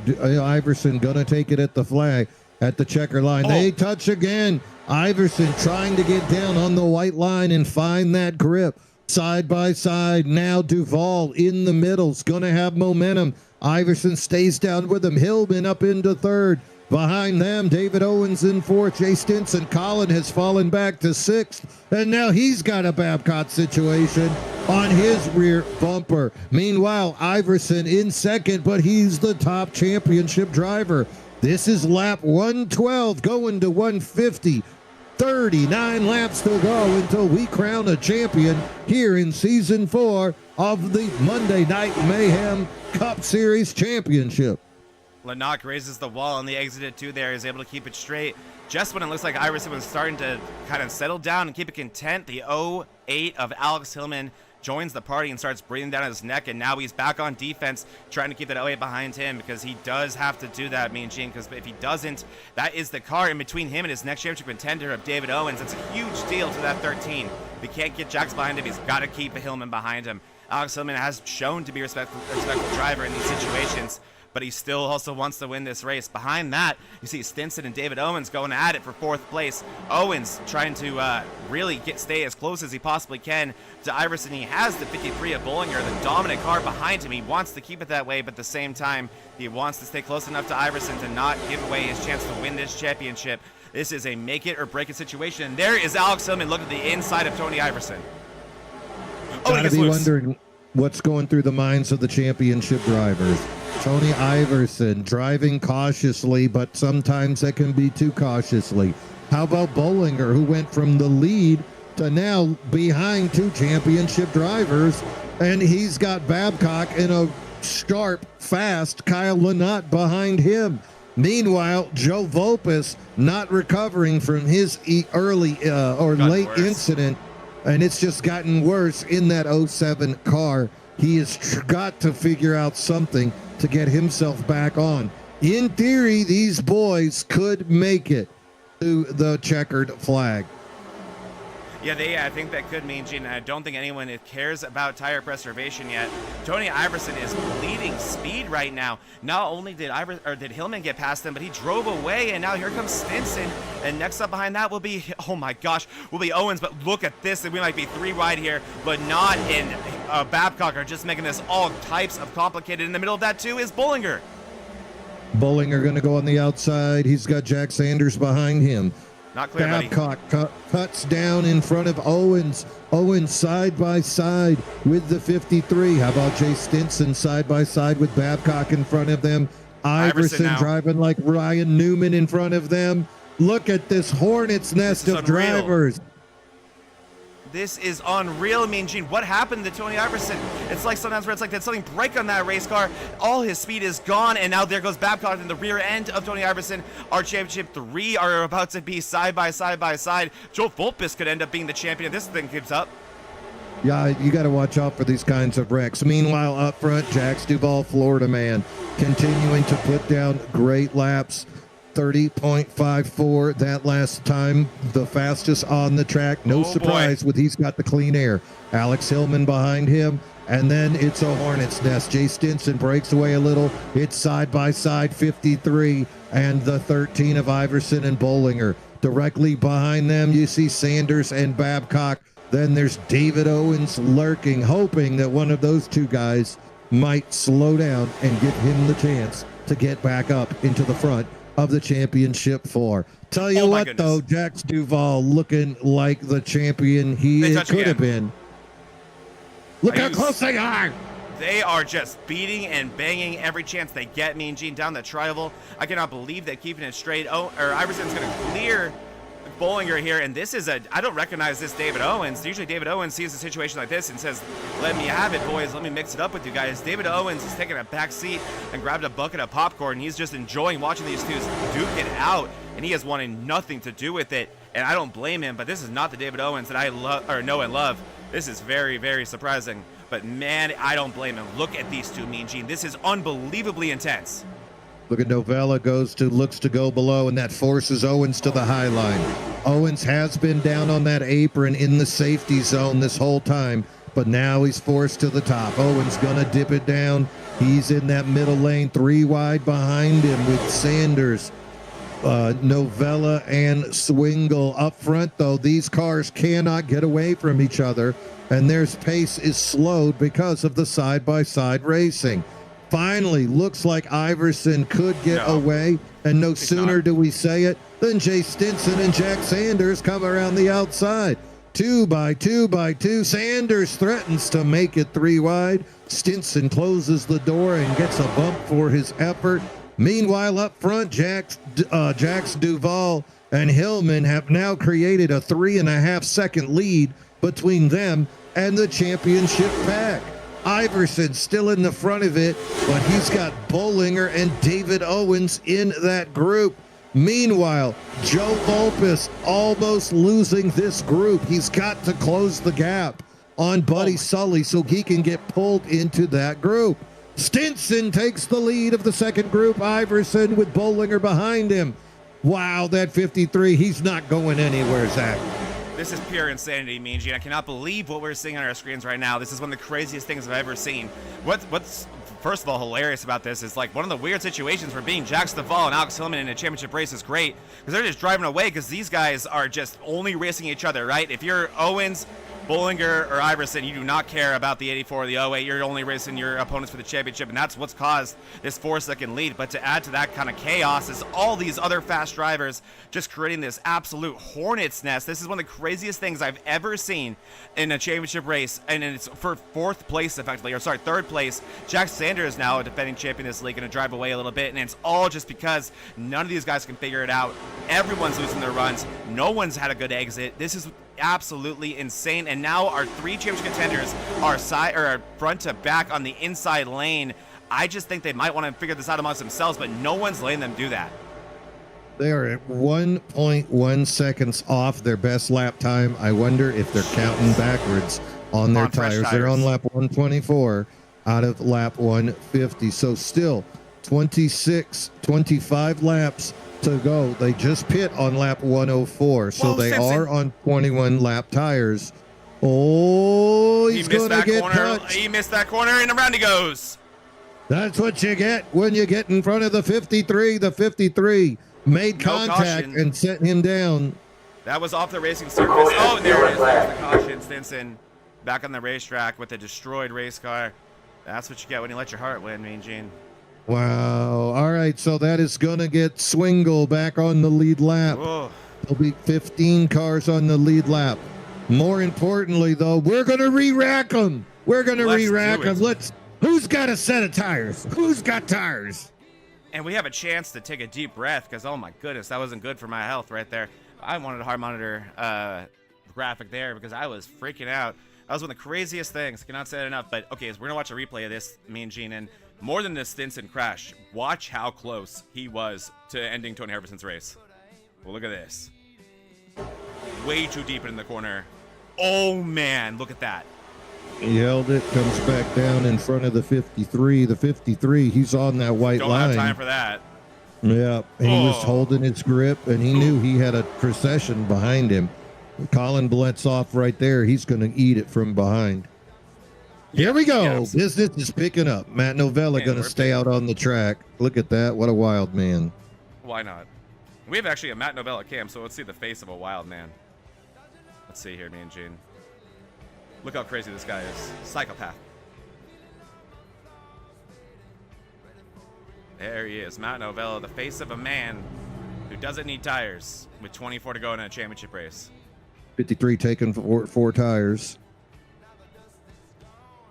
Iverson and him coming out almost side by side. The 27s. We got 2 cars, Mean Gene, who did not pit.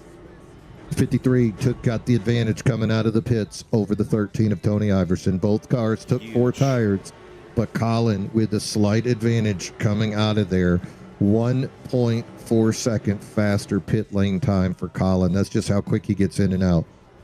And Bollinger is going to need every second of that, Mean Gene, because we saw what happened in that last restart. Probably the worst restart of Colin Bollinger's season right there at the worst possible time. Hemorrhaging from 1st to 5th place on an ultra important restart. Now he finds himself not in the lead, not with control. Can he have a better performance here? Now with Iverson and Owens breathing down his neck, his championship contenders. And this, again, going to give Joe Volpis one more chance at this. Looks like he is still in the pits. Oh, no. Trying to stay in the lead lap. Down there screaming, begging his team to get this car repaired, give him a shot to get back into this race. All 4 championship drivers taking 4 tires. This will be the end. That's all they wrote on tires. That's all they need on fuel. We are going to be racing toward the end. Do not expect to see any of these cars come in again. Lap 127 scheduled for 150 laps here today at the Race for Prevention 225 here live at Las Vegas Motor Speedway. This is your season 4 MRL Monday Night Mayhem Cup Championship, seeing the final 4 drivers battle. It is Colin Bollinger currently shown in 6th. Tony Iverson right behind him in 7th. They've been the 2 fastest all day. David Owens in 8th. This is as close as he's been to those 2 guys. And then Joe Volpis nursing a broken car. Volpis back in 15th spot. He's got to cut through this traffic as well as try to make that car work. It's been a long day for the 07. Maybe he finally got it fixed, Zach. Maybe but he's still got a lot of traffic to go through here at the end of the line. And then on camera on the top right, you're going to have Matt Novella, the leader of your race. And the bottom left, Tony Iverson, racing for a championship. Oh, Matt Novella, he was caught up in an early wreck early. Here he is now, taking his turn to lead it. Good start on the inside by Novella. He's going to bring Kyle with him. Jax Duvall with him. Duvall leading late and now looking to pass again with his new tires. Then after that, you're looking at the 25 of Sanders, the 53 of Bollinger. Behind him is the 13 of Iverson. 3 wide, Hillman, Owens, and Iverson. Hillman touches, keeps it rolling, but slows down greatly. Inside lane of Iverson, got to be happy. Iverson now draws up to the door of the 53. The 53 is going to take it 3 wide. Iverson's going to take it 4 wide. They touch. Oh, that cost Novella some speed. Bollinger going to push into second. Iverson in third. Owens on that inside lane, but he's in fifth. Jax Duvall, your leader. It was 4 wide, Zach. I need heart meds. What a drive. What a drive by Bollinger and Iverson and even Owens. Owens not where he wants to be, but he did his best to stick with those guys. There just wasn't enough room a few times. Alex Hillman cannot get it together right now. He's hit the wall in nearly every exit right here. Not the championship riders want to see, and Iverson's going to want to take this one right now. I'm sorry, Bollinger is right now, and Iverson's going to want to follow him through. What a move by both those guys there. You can tell who's going for a championship. Jax Duvall still in the lead. Remember, he was a Final Four driver last year, came in second to Buddy Sully. Bollinger needs to get by him. Iverson looks down low. Which car will touch that white grip tape and get the advantage? It's neither this time as they just follow each other around. Turn number 3 and 4 crossing. Duvall cuts it down low, brings it back up. Look at the speed of Bollinger. Oh, wow. Duvall blocks. That's going to let Iverson get up close. Iverson touches. He touches his no-no, but he holds on. Sanders is going to look below Iverson, and here comes Owens to give a tap to his high-side hustler teammate. Get back in the race, my friend. Yeah, Owens' best interest right now is getting exactly Iverson slapping his butt and saying, get back in there, man, go get him. Owens does not have any interest right now in racing his teammate of the 13, Tony Iverson. Their best chance to win this championship is racing each other once they figure out that 53, and Iverson looks like he has the speed to do it, but he needs to figure out the move. He followed Bollinger through there, Mean G, and that's why that went wrong, and here goes Bollinger for the lead on Jax Duvall. What a great attempt right here. Around the outside, he's going to take it from him. Jax. Duvall tries to get below him and get him loose, but Bollinger's going to hold on. It's Colin Bollinger into the lead here on lap 133. Look how low Jax Duvall goes, but he's not going to catch him. Third place, Iverson looking for speed. Owens goes up high in the 4th position. The top 4 drivers have 3 of our championship contenders. If you're wondering, Joe Volpis 0.5 of a second slower that last lap, back in 15th. I think the day is over for the 07. Meanwhile, Bollinger, Iverson, Owens still doing battle, but with Colin back into the lead, they've got to get by to make this a chance. Joe Volpis, he's doing his best, and that's what's most important. At least that's what my mom told me, Mean Gene. So it's okay for him. And there goes Iverson looking to the inside of Duvall. Duvall getting a little bit loose on the exit of 2 right there, and that's all Iverson had to see. He needs to get past that 84 to have any chance of this championship, but he needs to do it quick because he cannot burn up any tire doing it. Great move there by Iverson. He's going to shut the door and exit. He's going to say, deal with it, 84. He's going to try and have the crossover is the 84, but he doesn't have the momentum. He's going to be able to complete that pass on Jax Duvall and set his sights on his season-long rival. These guys have been racing all season. Oh my gosh, Jax Duvall. But it's going to come down to this as Owens, he cannot lose these guys. He wants to stay in the party. He's going to make the outside move there on Jax Duvall and try to stay with here. And look at the run at it to that Tony Iverson got. Iverson's trying to hug that grip tape on the bottom, going to pull side by side with the 53. 53 above, 13 below, side by side, bringing it around to the start-finish line. Lap 136 belongs to Tony Iverson. Behind them, side by side, Jax Duvall with David Owens. Owens bringing his car higher than anyone else, looking for momentum. Meanwhile, the 53 finally gets that advantage. Bollinger back into the lead. Iverson, Owens making chase. Look at Tony dive into turn 3. Bollinger with a great arc. I think Bollinger's going to have a really good exit here and be able to drive away a little bit from that 13. Again, Tony Iverson, he needs to focus on his angles right here. He needs to stop getting gritty. He needs to stop driving with his mirror and drive through his windshield and make sure he gets the hits his marks and gets the lines he needs to. Sanders into Hillman right there. Hillman gets shoved up the track there. They're able to keep it clean, keep it green. We only have 13 to go, and I think these guys would like to settle it like this. Here we go. 1, 2, 3. No cautions, equal tires. I'd love to see how this plays out. Jax Duvall falling into line behind David Owens. David Owens now with clean air for the first time. He finally has a shot to close in on his teammate without anybody side drafting with him. The 13 of Iverson, the 11 of Owens in chase of the 53. The two high side hustler teammates, their team has dominated this season, but it's been the 53 of Colin. He's written the story of another championship, and it's unfolding right here before all of our viewers at home. Lap 139 coming to a close. 11 laps remain as Colin Bollinger takes lap 139. Colin Bollinger with only 11 laps to go until he can call himself a Monday night MRL champion. He's had everything go right for him this season, but he has two of his championship contenders breathing down his neck right now. And Owens gets ultra loose at a 2, gathers it back up in an unbelievable save by the 11 to keep as much momentum as he did. He didn't even lose third place. I cannot believe how well Owens gathered it up considering how sideways that car was. Back of the field, bunching up behind him.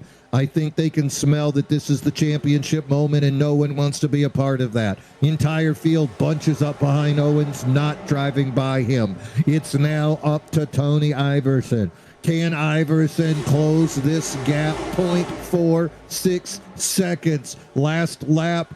Bollinger 3/100ths of a second faster. Nothing but dirty air and a championship in front of Iverson. Nothing but unbridled optimism in front of Bollinger. Bollinger's going to take lap 141. There's 9 laps left, Zach. Can he catch him?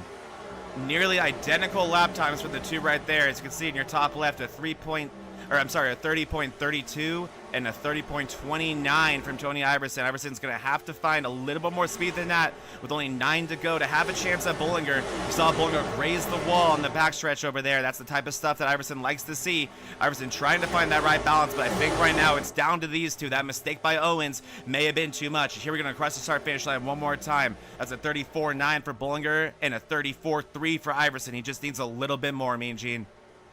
Iverson's trying to push. Now is the time. You can't hold anything back. This is the championship moment. Tony Iverson knows.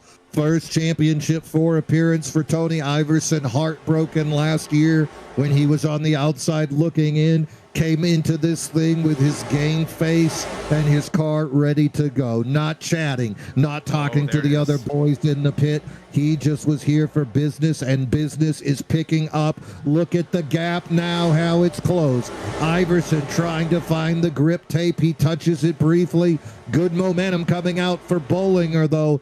Bollinger holding that 0.2 of a second lead as he's going to bring him into turn 3. It is getting tense. Bollinger, yeah, slipping up a little bit. Iverson finding what he had to. David Owens falling through the field now down to 4th place. Jax Duvall able to get him. This is a 2-man race for the championship as long as we stay green. And Tony Iverson looks like he hasn't figured it out at this point in the run. He's driving it in so unbelievably deep through the entry of the corner of Mean Gene, especially through 1 and 2. But he's still somehow keeping his momentum. And here we go, side by side. He's drawn side by side with him. It's the 13. He's been using that apron much better than the 53. That means the 53 probably has more tire on those rims, but we'll find out. This is what we practice for. This is what we live for. The 13 into the lead. He takes lap 145, 6 laps remaining. And this is the practice. Remember when Iverson caught him early in the race and the 53 followed him? This is the repeat. This is the history that we have forgotten. Oh, he got him loose. That is what I was thinking he did early, and this is what he's doing late. Both cars now down on the apron as the 53 looks down Iverson low. hits the wall. Iverson into the wall. Iverson got the clean air he needed. He got the lead, and he just did not put together a good set of corners right there. 1 and 2 wasn't good, and 3 and 4 was even worse, and it gives the lead back to Bollinger. Oh, man, that's going to be tough now, especially with that hit in the wall. All Bollinger has to do is drive away. Iverson had his moment to drive away in the sunset and just wasn't able to put it together, and now Bollinger has it all set up for him. It's going to be 3 to go when they cross the start-finish line here. It's a half a second lead. Is there anything Iverson can do? Is he's getting ultra loose in the exits of the corners now? It seems like just like that 13 has gone away from Tony Iverson. How quickly the things change. Iverson into the lead. The 53 got right into that bottom left spot. Iverson got loose, hits the wall. And now look, Iverson loose again. You have to worry about the aero ability of the number 13 of Tony Iverson. That lead now 1.1 second. He is going to need a miracle if he wants to close the gap on the 53. The 53 looking strong, crosses the line, takes one lap. Number 148, 2 laps to go here before we crown our champion. And Duvall gets Iverson on the inside, and that's all that Colin Bollinger needed to see. All he needs to do is get to the white flag, and his thing will be all but over. Tony Iverson needs to get past Duvall here, and above that, he probably needs a caution. But, oh, man, this thing has just fallen apart at the worst possible time for Iverson. This will be the white flag this time around for Colin Bollinger to be able to win this championship and the race. What a year for Colin Bollinger. He started this off with a win early in the year. 3 wins on the year for Colin. In the playoffs, he took it easy, riding that point advantage until now. People doubted if he had that killer instinct as he let the season and the playoffs walk through, but here he is coming out of 3 and 4. The 53 gonna bring it on to the front stretch. He's looking at the fans. They're on their feet. There's your champion of season 4. It's gonna be the 53 of Colin Bollinger with the win here at Las Vegas at the Race for Prevention 225. He's your champion. Wow, what a dramatic finish to that race, Mean Gene. And Colin Bollinger puts a bow on a near perfect season from that 53. Technically a rookie to the Monday nights in terms of full time, but we knew he wasn't a rookie to MRL, and he proved it week in and week out. And now he gets to add this trophy to his ever-growing trophy case here in this MRL league. Hats off to Colin Bollinger, and man, my heart is broken for Tony Iverson.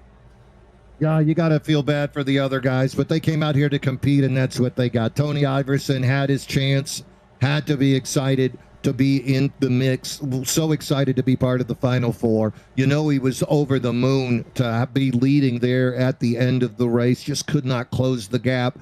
David Owens as well, going to finish in 5th, just didn't have enough to compete, didn't have the car. Joe Vulpes as well.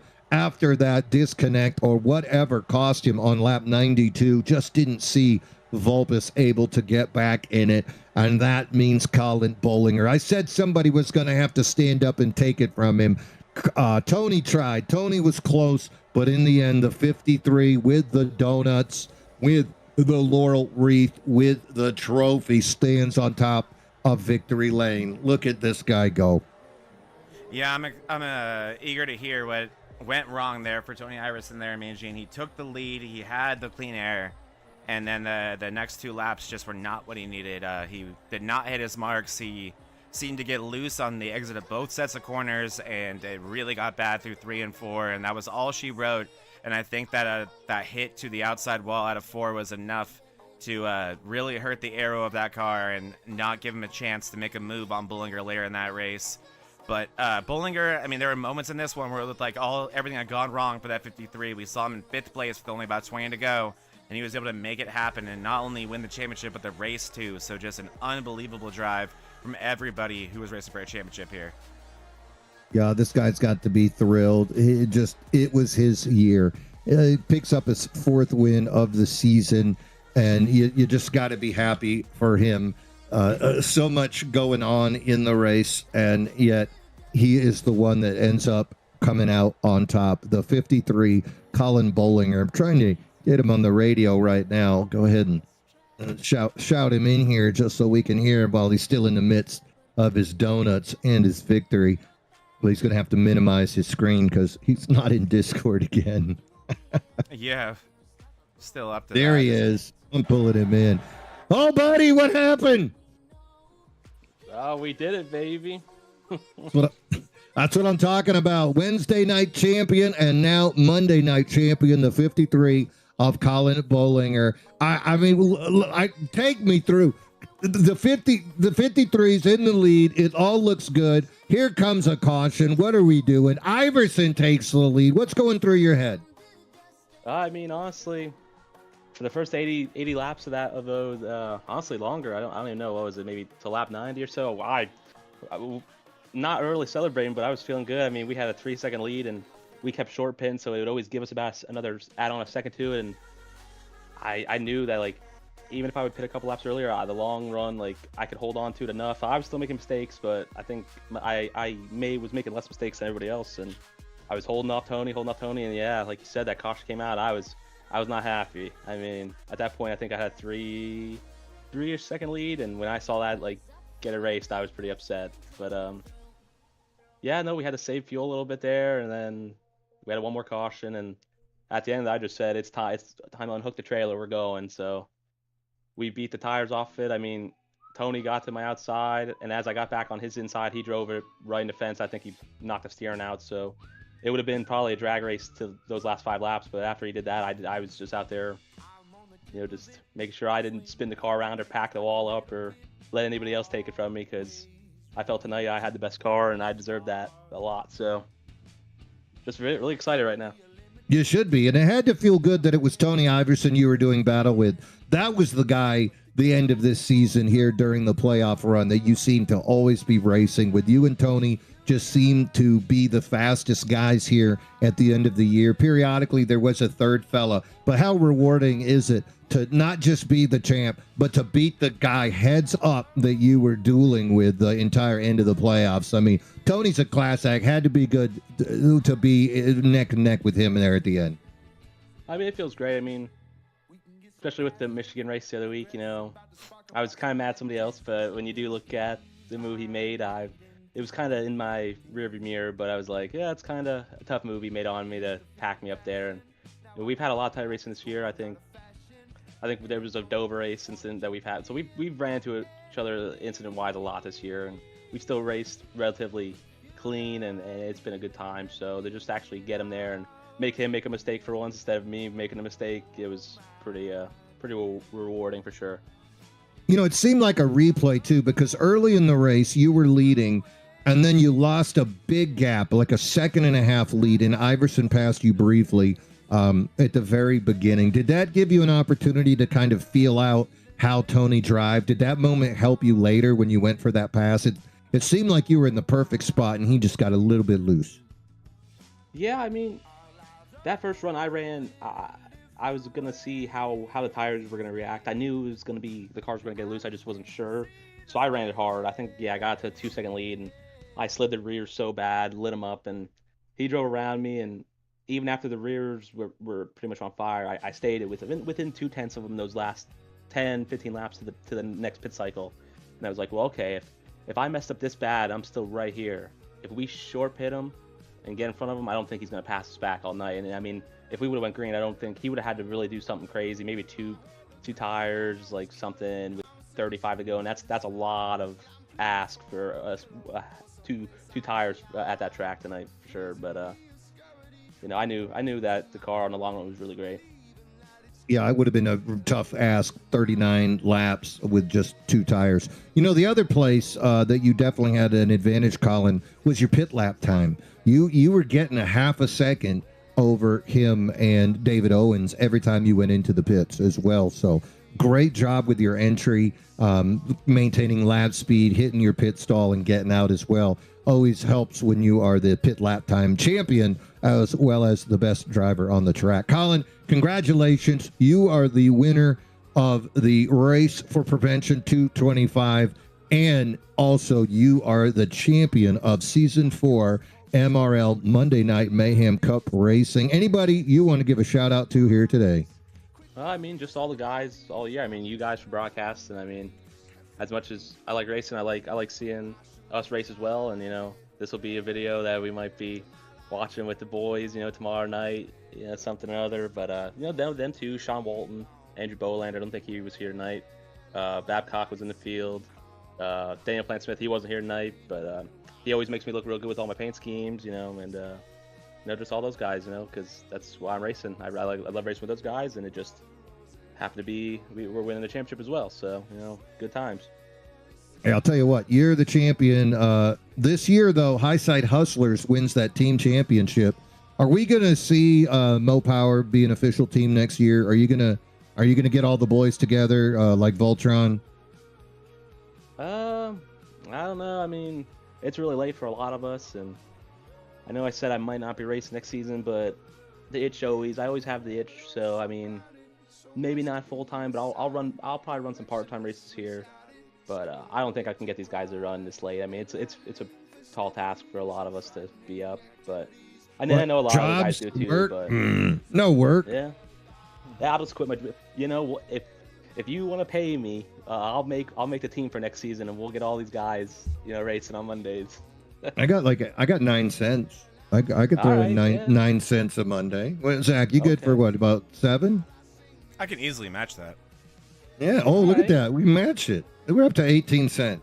We'll see. We'll see what Buddy and those boys can get into. Well, Colin, regardless of next year's plans, this year plans, it's a plaque, it's a trophy, it's a ring. However you want to memorialize it, it is your time to shine, Colin. Championship, and those words are going to be together forever. Season 4 MRL Cup champion Colin Bollinger, number 53 driver. Congratulations, my friend. Go hoist some bubbly because you have earned it. Yes, sir. Thank you, guys. Congrats, champ. And that is Colin. He is the champion of tonight and the win. I love seeing the Joey Logano championship more than the Blaney championship. You want to see them take that win. Kyle Larson championship is also really, really good to see over a Blaney championship for sure. There you go. All right, let's go ahead and bring in the other guy battling all night long. You want to shout at your boy T? Let's get a guest as well, me and Gene. Let's get David Owens in here if he's available, because we didn't get him pre-race. Man. Oh, you want to get both of them? Yeah, let's get Owens in here. Actually, they're fun together. Let's do it. I think he dipped. Where'd he go? Wow. Which one? We got Tony in here right now. Look at him. He's wearing a headset. We have an Ian Iverson. Okay, there we go. We got Ian Iverson as always. Tony, how you feeling, my man? Uh-oh. Maybe he's in the tinkle box. I don't have Ian Iverson, actually. I see his face. I see him in the chat. He's just not talking. Well, let's come back to him in just a second. Yeah. Instead, you want to talk to Jax? Yeah, he had a good day. Here. Go for it. How you doing, Jax? We got you, man. Oh, what's up, buddy? Wow. Man, Jax the Ball, we can always rely on you to put on a show in these championship races, and that 84 was a hot rod today. Take me through your day today. I just came out here to have fun. A little bitter about, last season. See if I wanted to race hard, see if I could stand a chance with him. Colin had his car hooked up today, and I was just out there to mainly just go for the win. I got nothing else to gain with this race, so I thought I gave respect to the Final Four. Yeah, I think so as well. And I mean, you're no stranger to winning these races too. You have wins in your arsenal in championship races, so you know how to get it done. But yeah, I think from someone who has shown to be able to do that and also be successful doing it, what is it like balancing that kind of respect and the cleanliness you have to show amongst the championship four while also trying to get yourself a trophy? What? Sorry, I had somebody in my ear. Oh, you're totally one fine. more time, sir. Oh yeah, how do you balance that aggressiveness of not being amongst the championship four, but also trying to get yourself that trophy as someone who has gotten it done and has won these races before, out on the outside looking in? I mean, you just go out here with respect. You just show it. I mean, it's easy to comment. I know what I'm racing for. I know what they're racing for. If I can give them a hard time, I'm not going to squeeze them or rough them up or anything, but it's going to be, tight. But this race had all different strategies going. Colin definitely had the car to beat tonight, regardless. Yeah, a lot of different strategies today, a lot to keep up with, and a lot of different tire situations, which I think does kind of make it a little more simple. But amazing run today, and you always are there to put in a show and make things interesting. So we appreciate you for that here on the broadcasting booth. So amazing season as always, Jax. Look forward to seeing you here next year. Anyone you want to give a shout out to? East Coast Alliance. Wish we would have got Joe the championship, but unfortunately, the cars were very loose tonight. They were a handful, but now we're just gonna stick it hard next season, and I'll be in the Final Four. Shot called, and I don't. Yeah, that's what I like to believe hear. You. I believe you, Jax. I believe you. And thank you guys for the broadcast. Can't wait to rewatch it. You guys do a great job. You put on a great show, my man. Congratulations on an awesome season. Thank you. Well, Great yeah, he was right in the middle of it. Remember last year too? He also showed class. He could have easily spun Buddy Sully at that championship race, and instead chose to try to drag race him. Instead, no contact made, and Jax Duvall losing the championship last year at Michigan by, an inch, right? It was if that. It was so close, Duvall. And then this year the same way, letting Iverson and Owens get back into the mix so that those three could face off and do battle there at the end. Speaking of Tony, I think we finally found him for you. Did we find you, Tony? Yeah, he found me. Oh, we don't get to see your face. He was in the Porta John. I found him in the Porta John. Oh, good. With Smokey in there. With Smokey. Wow.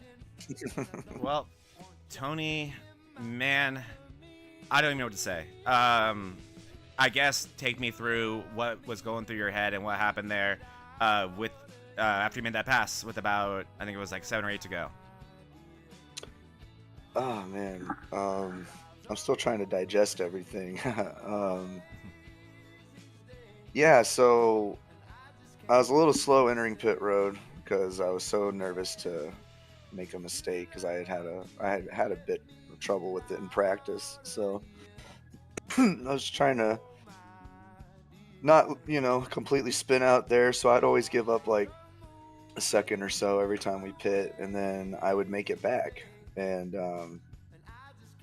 I kind of knew with the pace everybody was running that, I felt like even if I wasn't in the lead, I was kind of in an odd way, like setting the pace because I could pretty much catch anybody.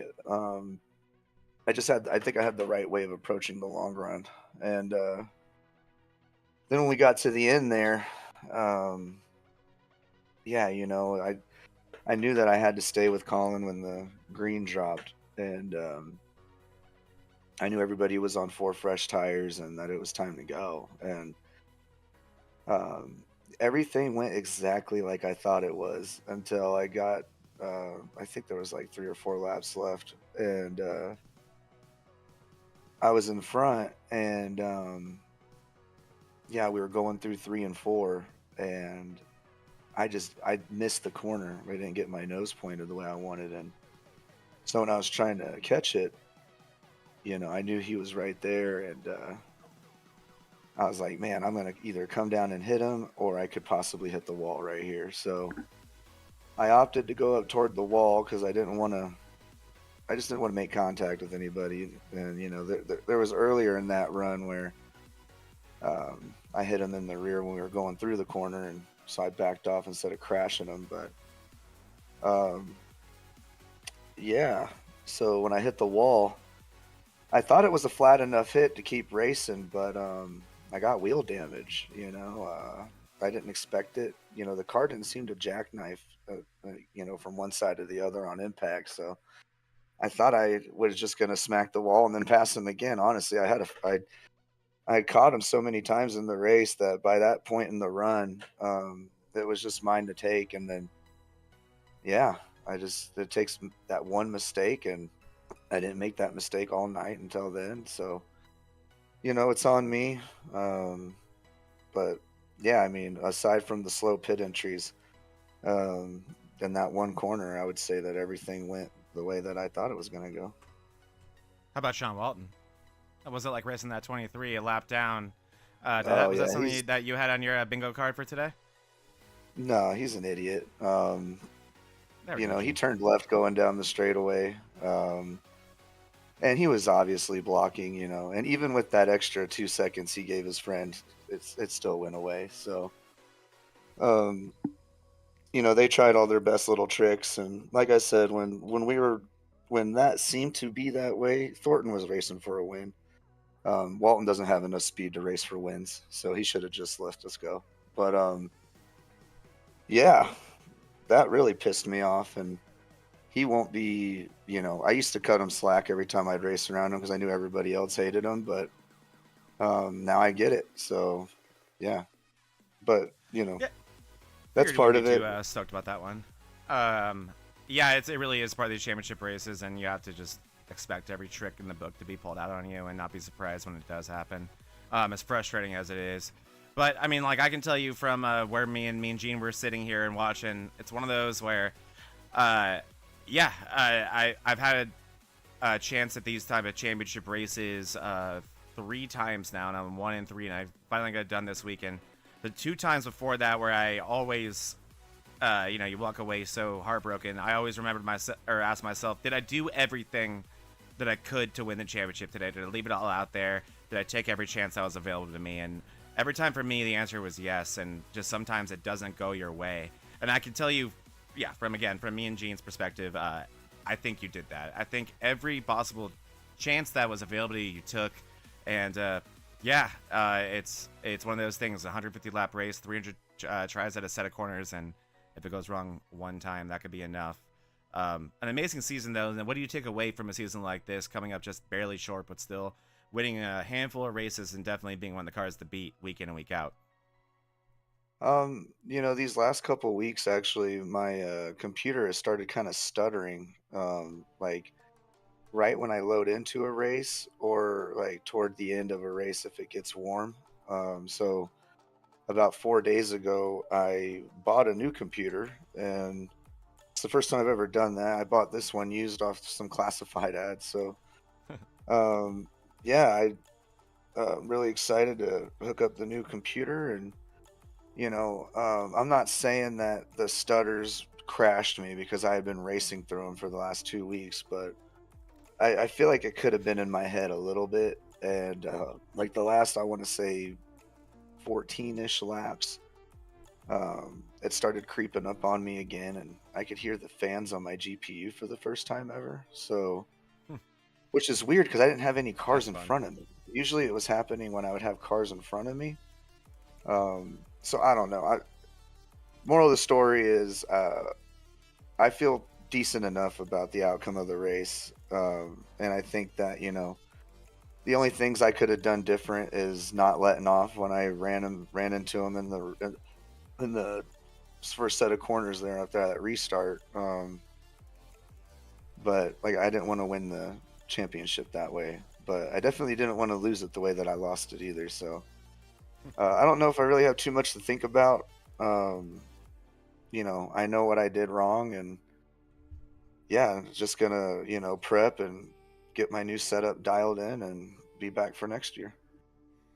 Yeah, I mean, I would definitely agree with that. And regarding equipment, I was about to say that it's so much more about what it does to you mentally than it is about what it actually is physically doing, or, you know, doing in the race. It just completely messes up your mental when things aren't performing the way they should. But amazing season nonetheless, of any result or any equipment failures. A lot to be proud of here.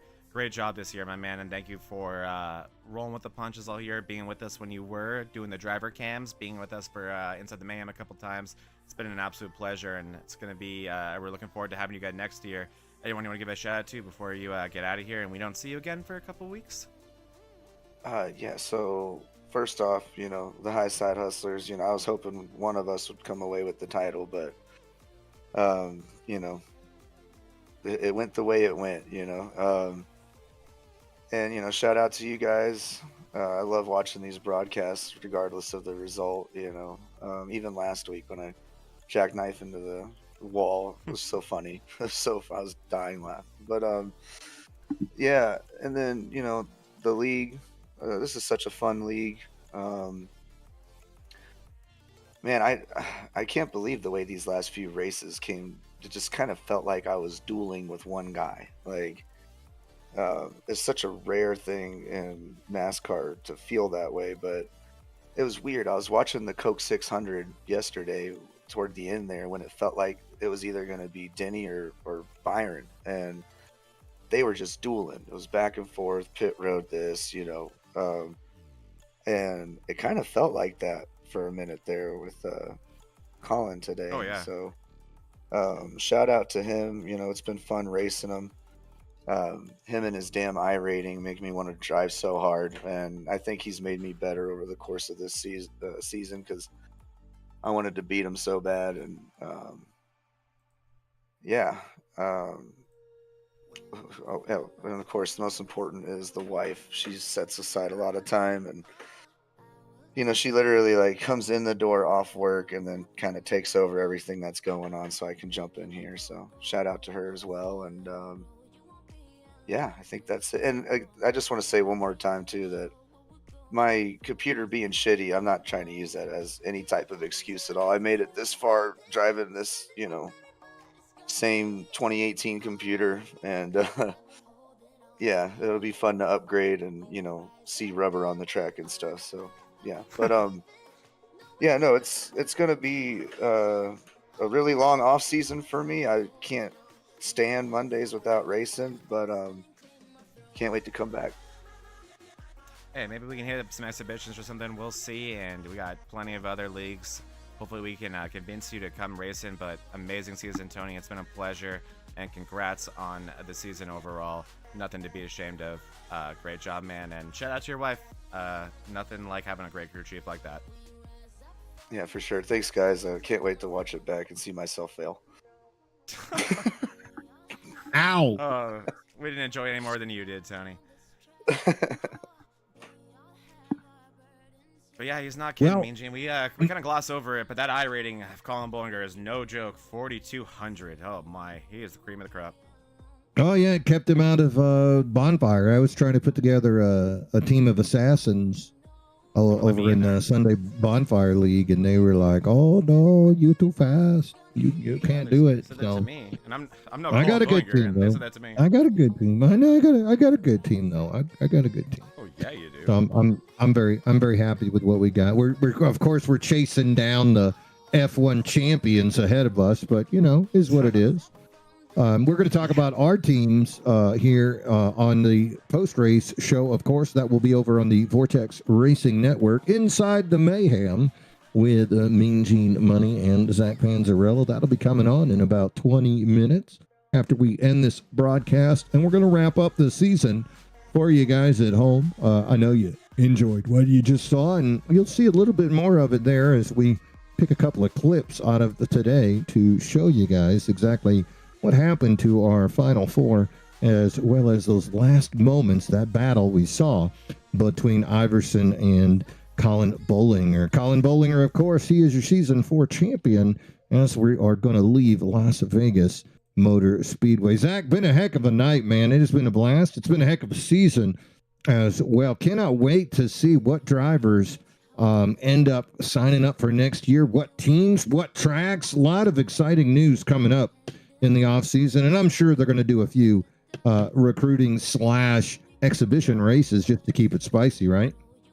Yeah, absolutely. I'm definitely expecting to see a few of those. But yeah, it's been a heck of a season. It's been a heck of a 2 seasons, really, Mean Gene, and really it's been a hell of a run on this broadcasting network. I am not a normal member of the Thursdays or the Friday night crew on this channel, so this actually may be my last broadcast on this network. So I definitely want to take the time to thank everyone here on the MRL Broadcasting Network, Joseph Volpis, Kevin Kyle, and John Beverly, who gave me the opportunity to even have a chance at this and join you guys last season, and you, Mean Gene, for being my mentor and my partner from day one up here. It's been an unbelievable run, and the fact that we're going to be moving over to a network where we're combining a few of the leagues that we've gotten the privilege to broadcast for is a truly special thing and so exciting. But whether or not this is my last broadcast on this network, I just want to send out my sincerest thank yous to everybody who let me on this network and gave me a chance and believed in me, and all the people who watched all the races we've done here and sat through my growing pains as a producer and broadcaster. It means the world to me, and I just feel so lucky to be part of this team and to have gone on these races with you. 2 unbelievable seasons we got to cover. I remember, I mean, I'm not gonna lie, G, when they crossed the start-finish line today, I was like, wow, not a photo finish for the championship. That's how spoiled you and I have become getting into these races and how good these races normally are. But we got a thriller again. It was just an unbelievable finish amongst incredible drivers that just blow my mind week in and week out. And we are just so lucky to get to showcase what they're doing out here and give everyone a view of the incredible racing that's been happening here for a long time, and hasn't had the chance to be broadcasted for the hundreds of people to watch. And it just means everything to me that I'm the voice of that, or half of the voice of that with you. It's been an unreal run, and I hope every single person that has joined us on these broadcasts makes the switch over to VRN, because we'll be with the same exact crew and the same drivers on track, plus some, I'm sure, great and exciting additions like you talked about. Nothing's going to change besides the YouTube address and hopefully far more eyes on this league, because that's truly what it deserves. It deserves to be one of the most famous leagues in all of sim racing, because that's the product that we are showing week in and week out. That's right. Monday nights at 10 p.m. Eastern, 10 p.m. Central? I don't even know what time we start. Central? 10 p.m. Correct. Yeah, 10 p.m. Central is when the race kicks off here on Mondays. Also, as he said, we do on Vortex Racing Network, we'll be broadcasting Wednesday nights, the truck series. So let's say you're a racer and you want to get involved with the MRL or our sister league, Bonfire, or the DDI Race League as well. You could run, if you're an early bird, you could run the Xfinity with MRL. If you are more of a late bird, you could run the Wednesday Truck Series, DDI.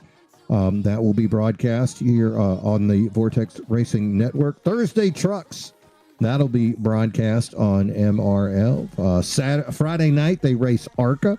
That is a later league. The rebroadcast will be on Saturday. And then Bonfire Race League, back to the Vortex Racing Network, and that comes on at 12 o'clock Central as well. So lots of opportunities to race. If you want to get involved with any of our sister leagues, you can go ahead and just make a comment right now in that YouTube, and admins will get back with you.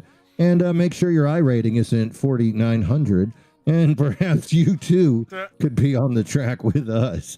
That is going to wrap us up from Las Vegas Motor Speedway. Colin Bollinger, he is your winner today and your Season 4 champion. It has been my honor and privilege to broadcast with you, Zach, and with you, the fans at home watching, as we saw the season unfold until we put that crown on the number 53 of Colin Bollinger. On behalf of myself, Mean Gene Money, my tag team partner, Zach Panzarella, our sponsors, Chantilly Lace, KK Woodworks, DDI Trucks.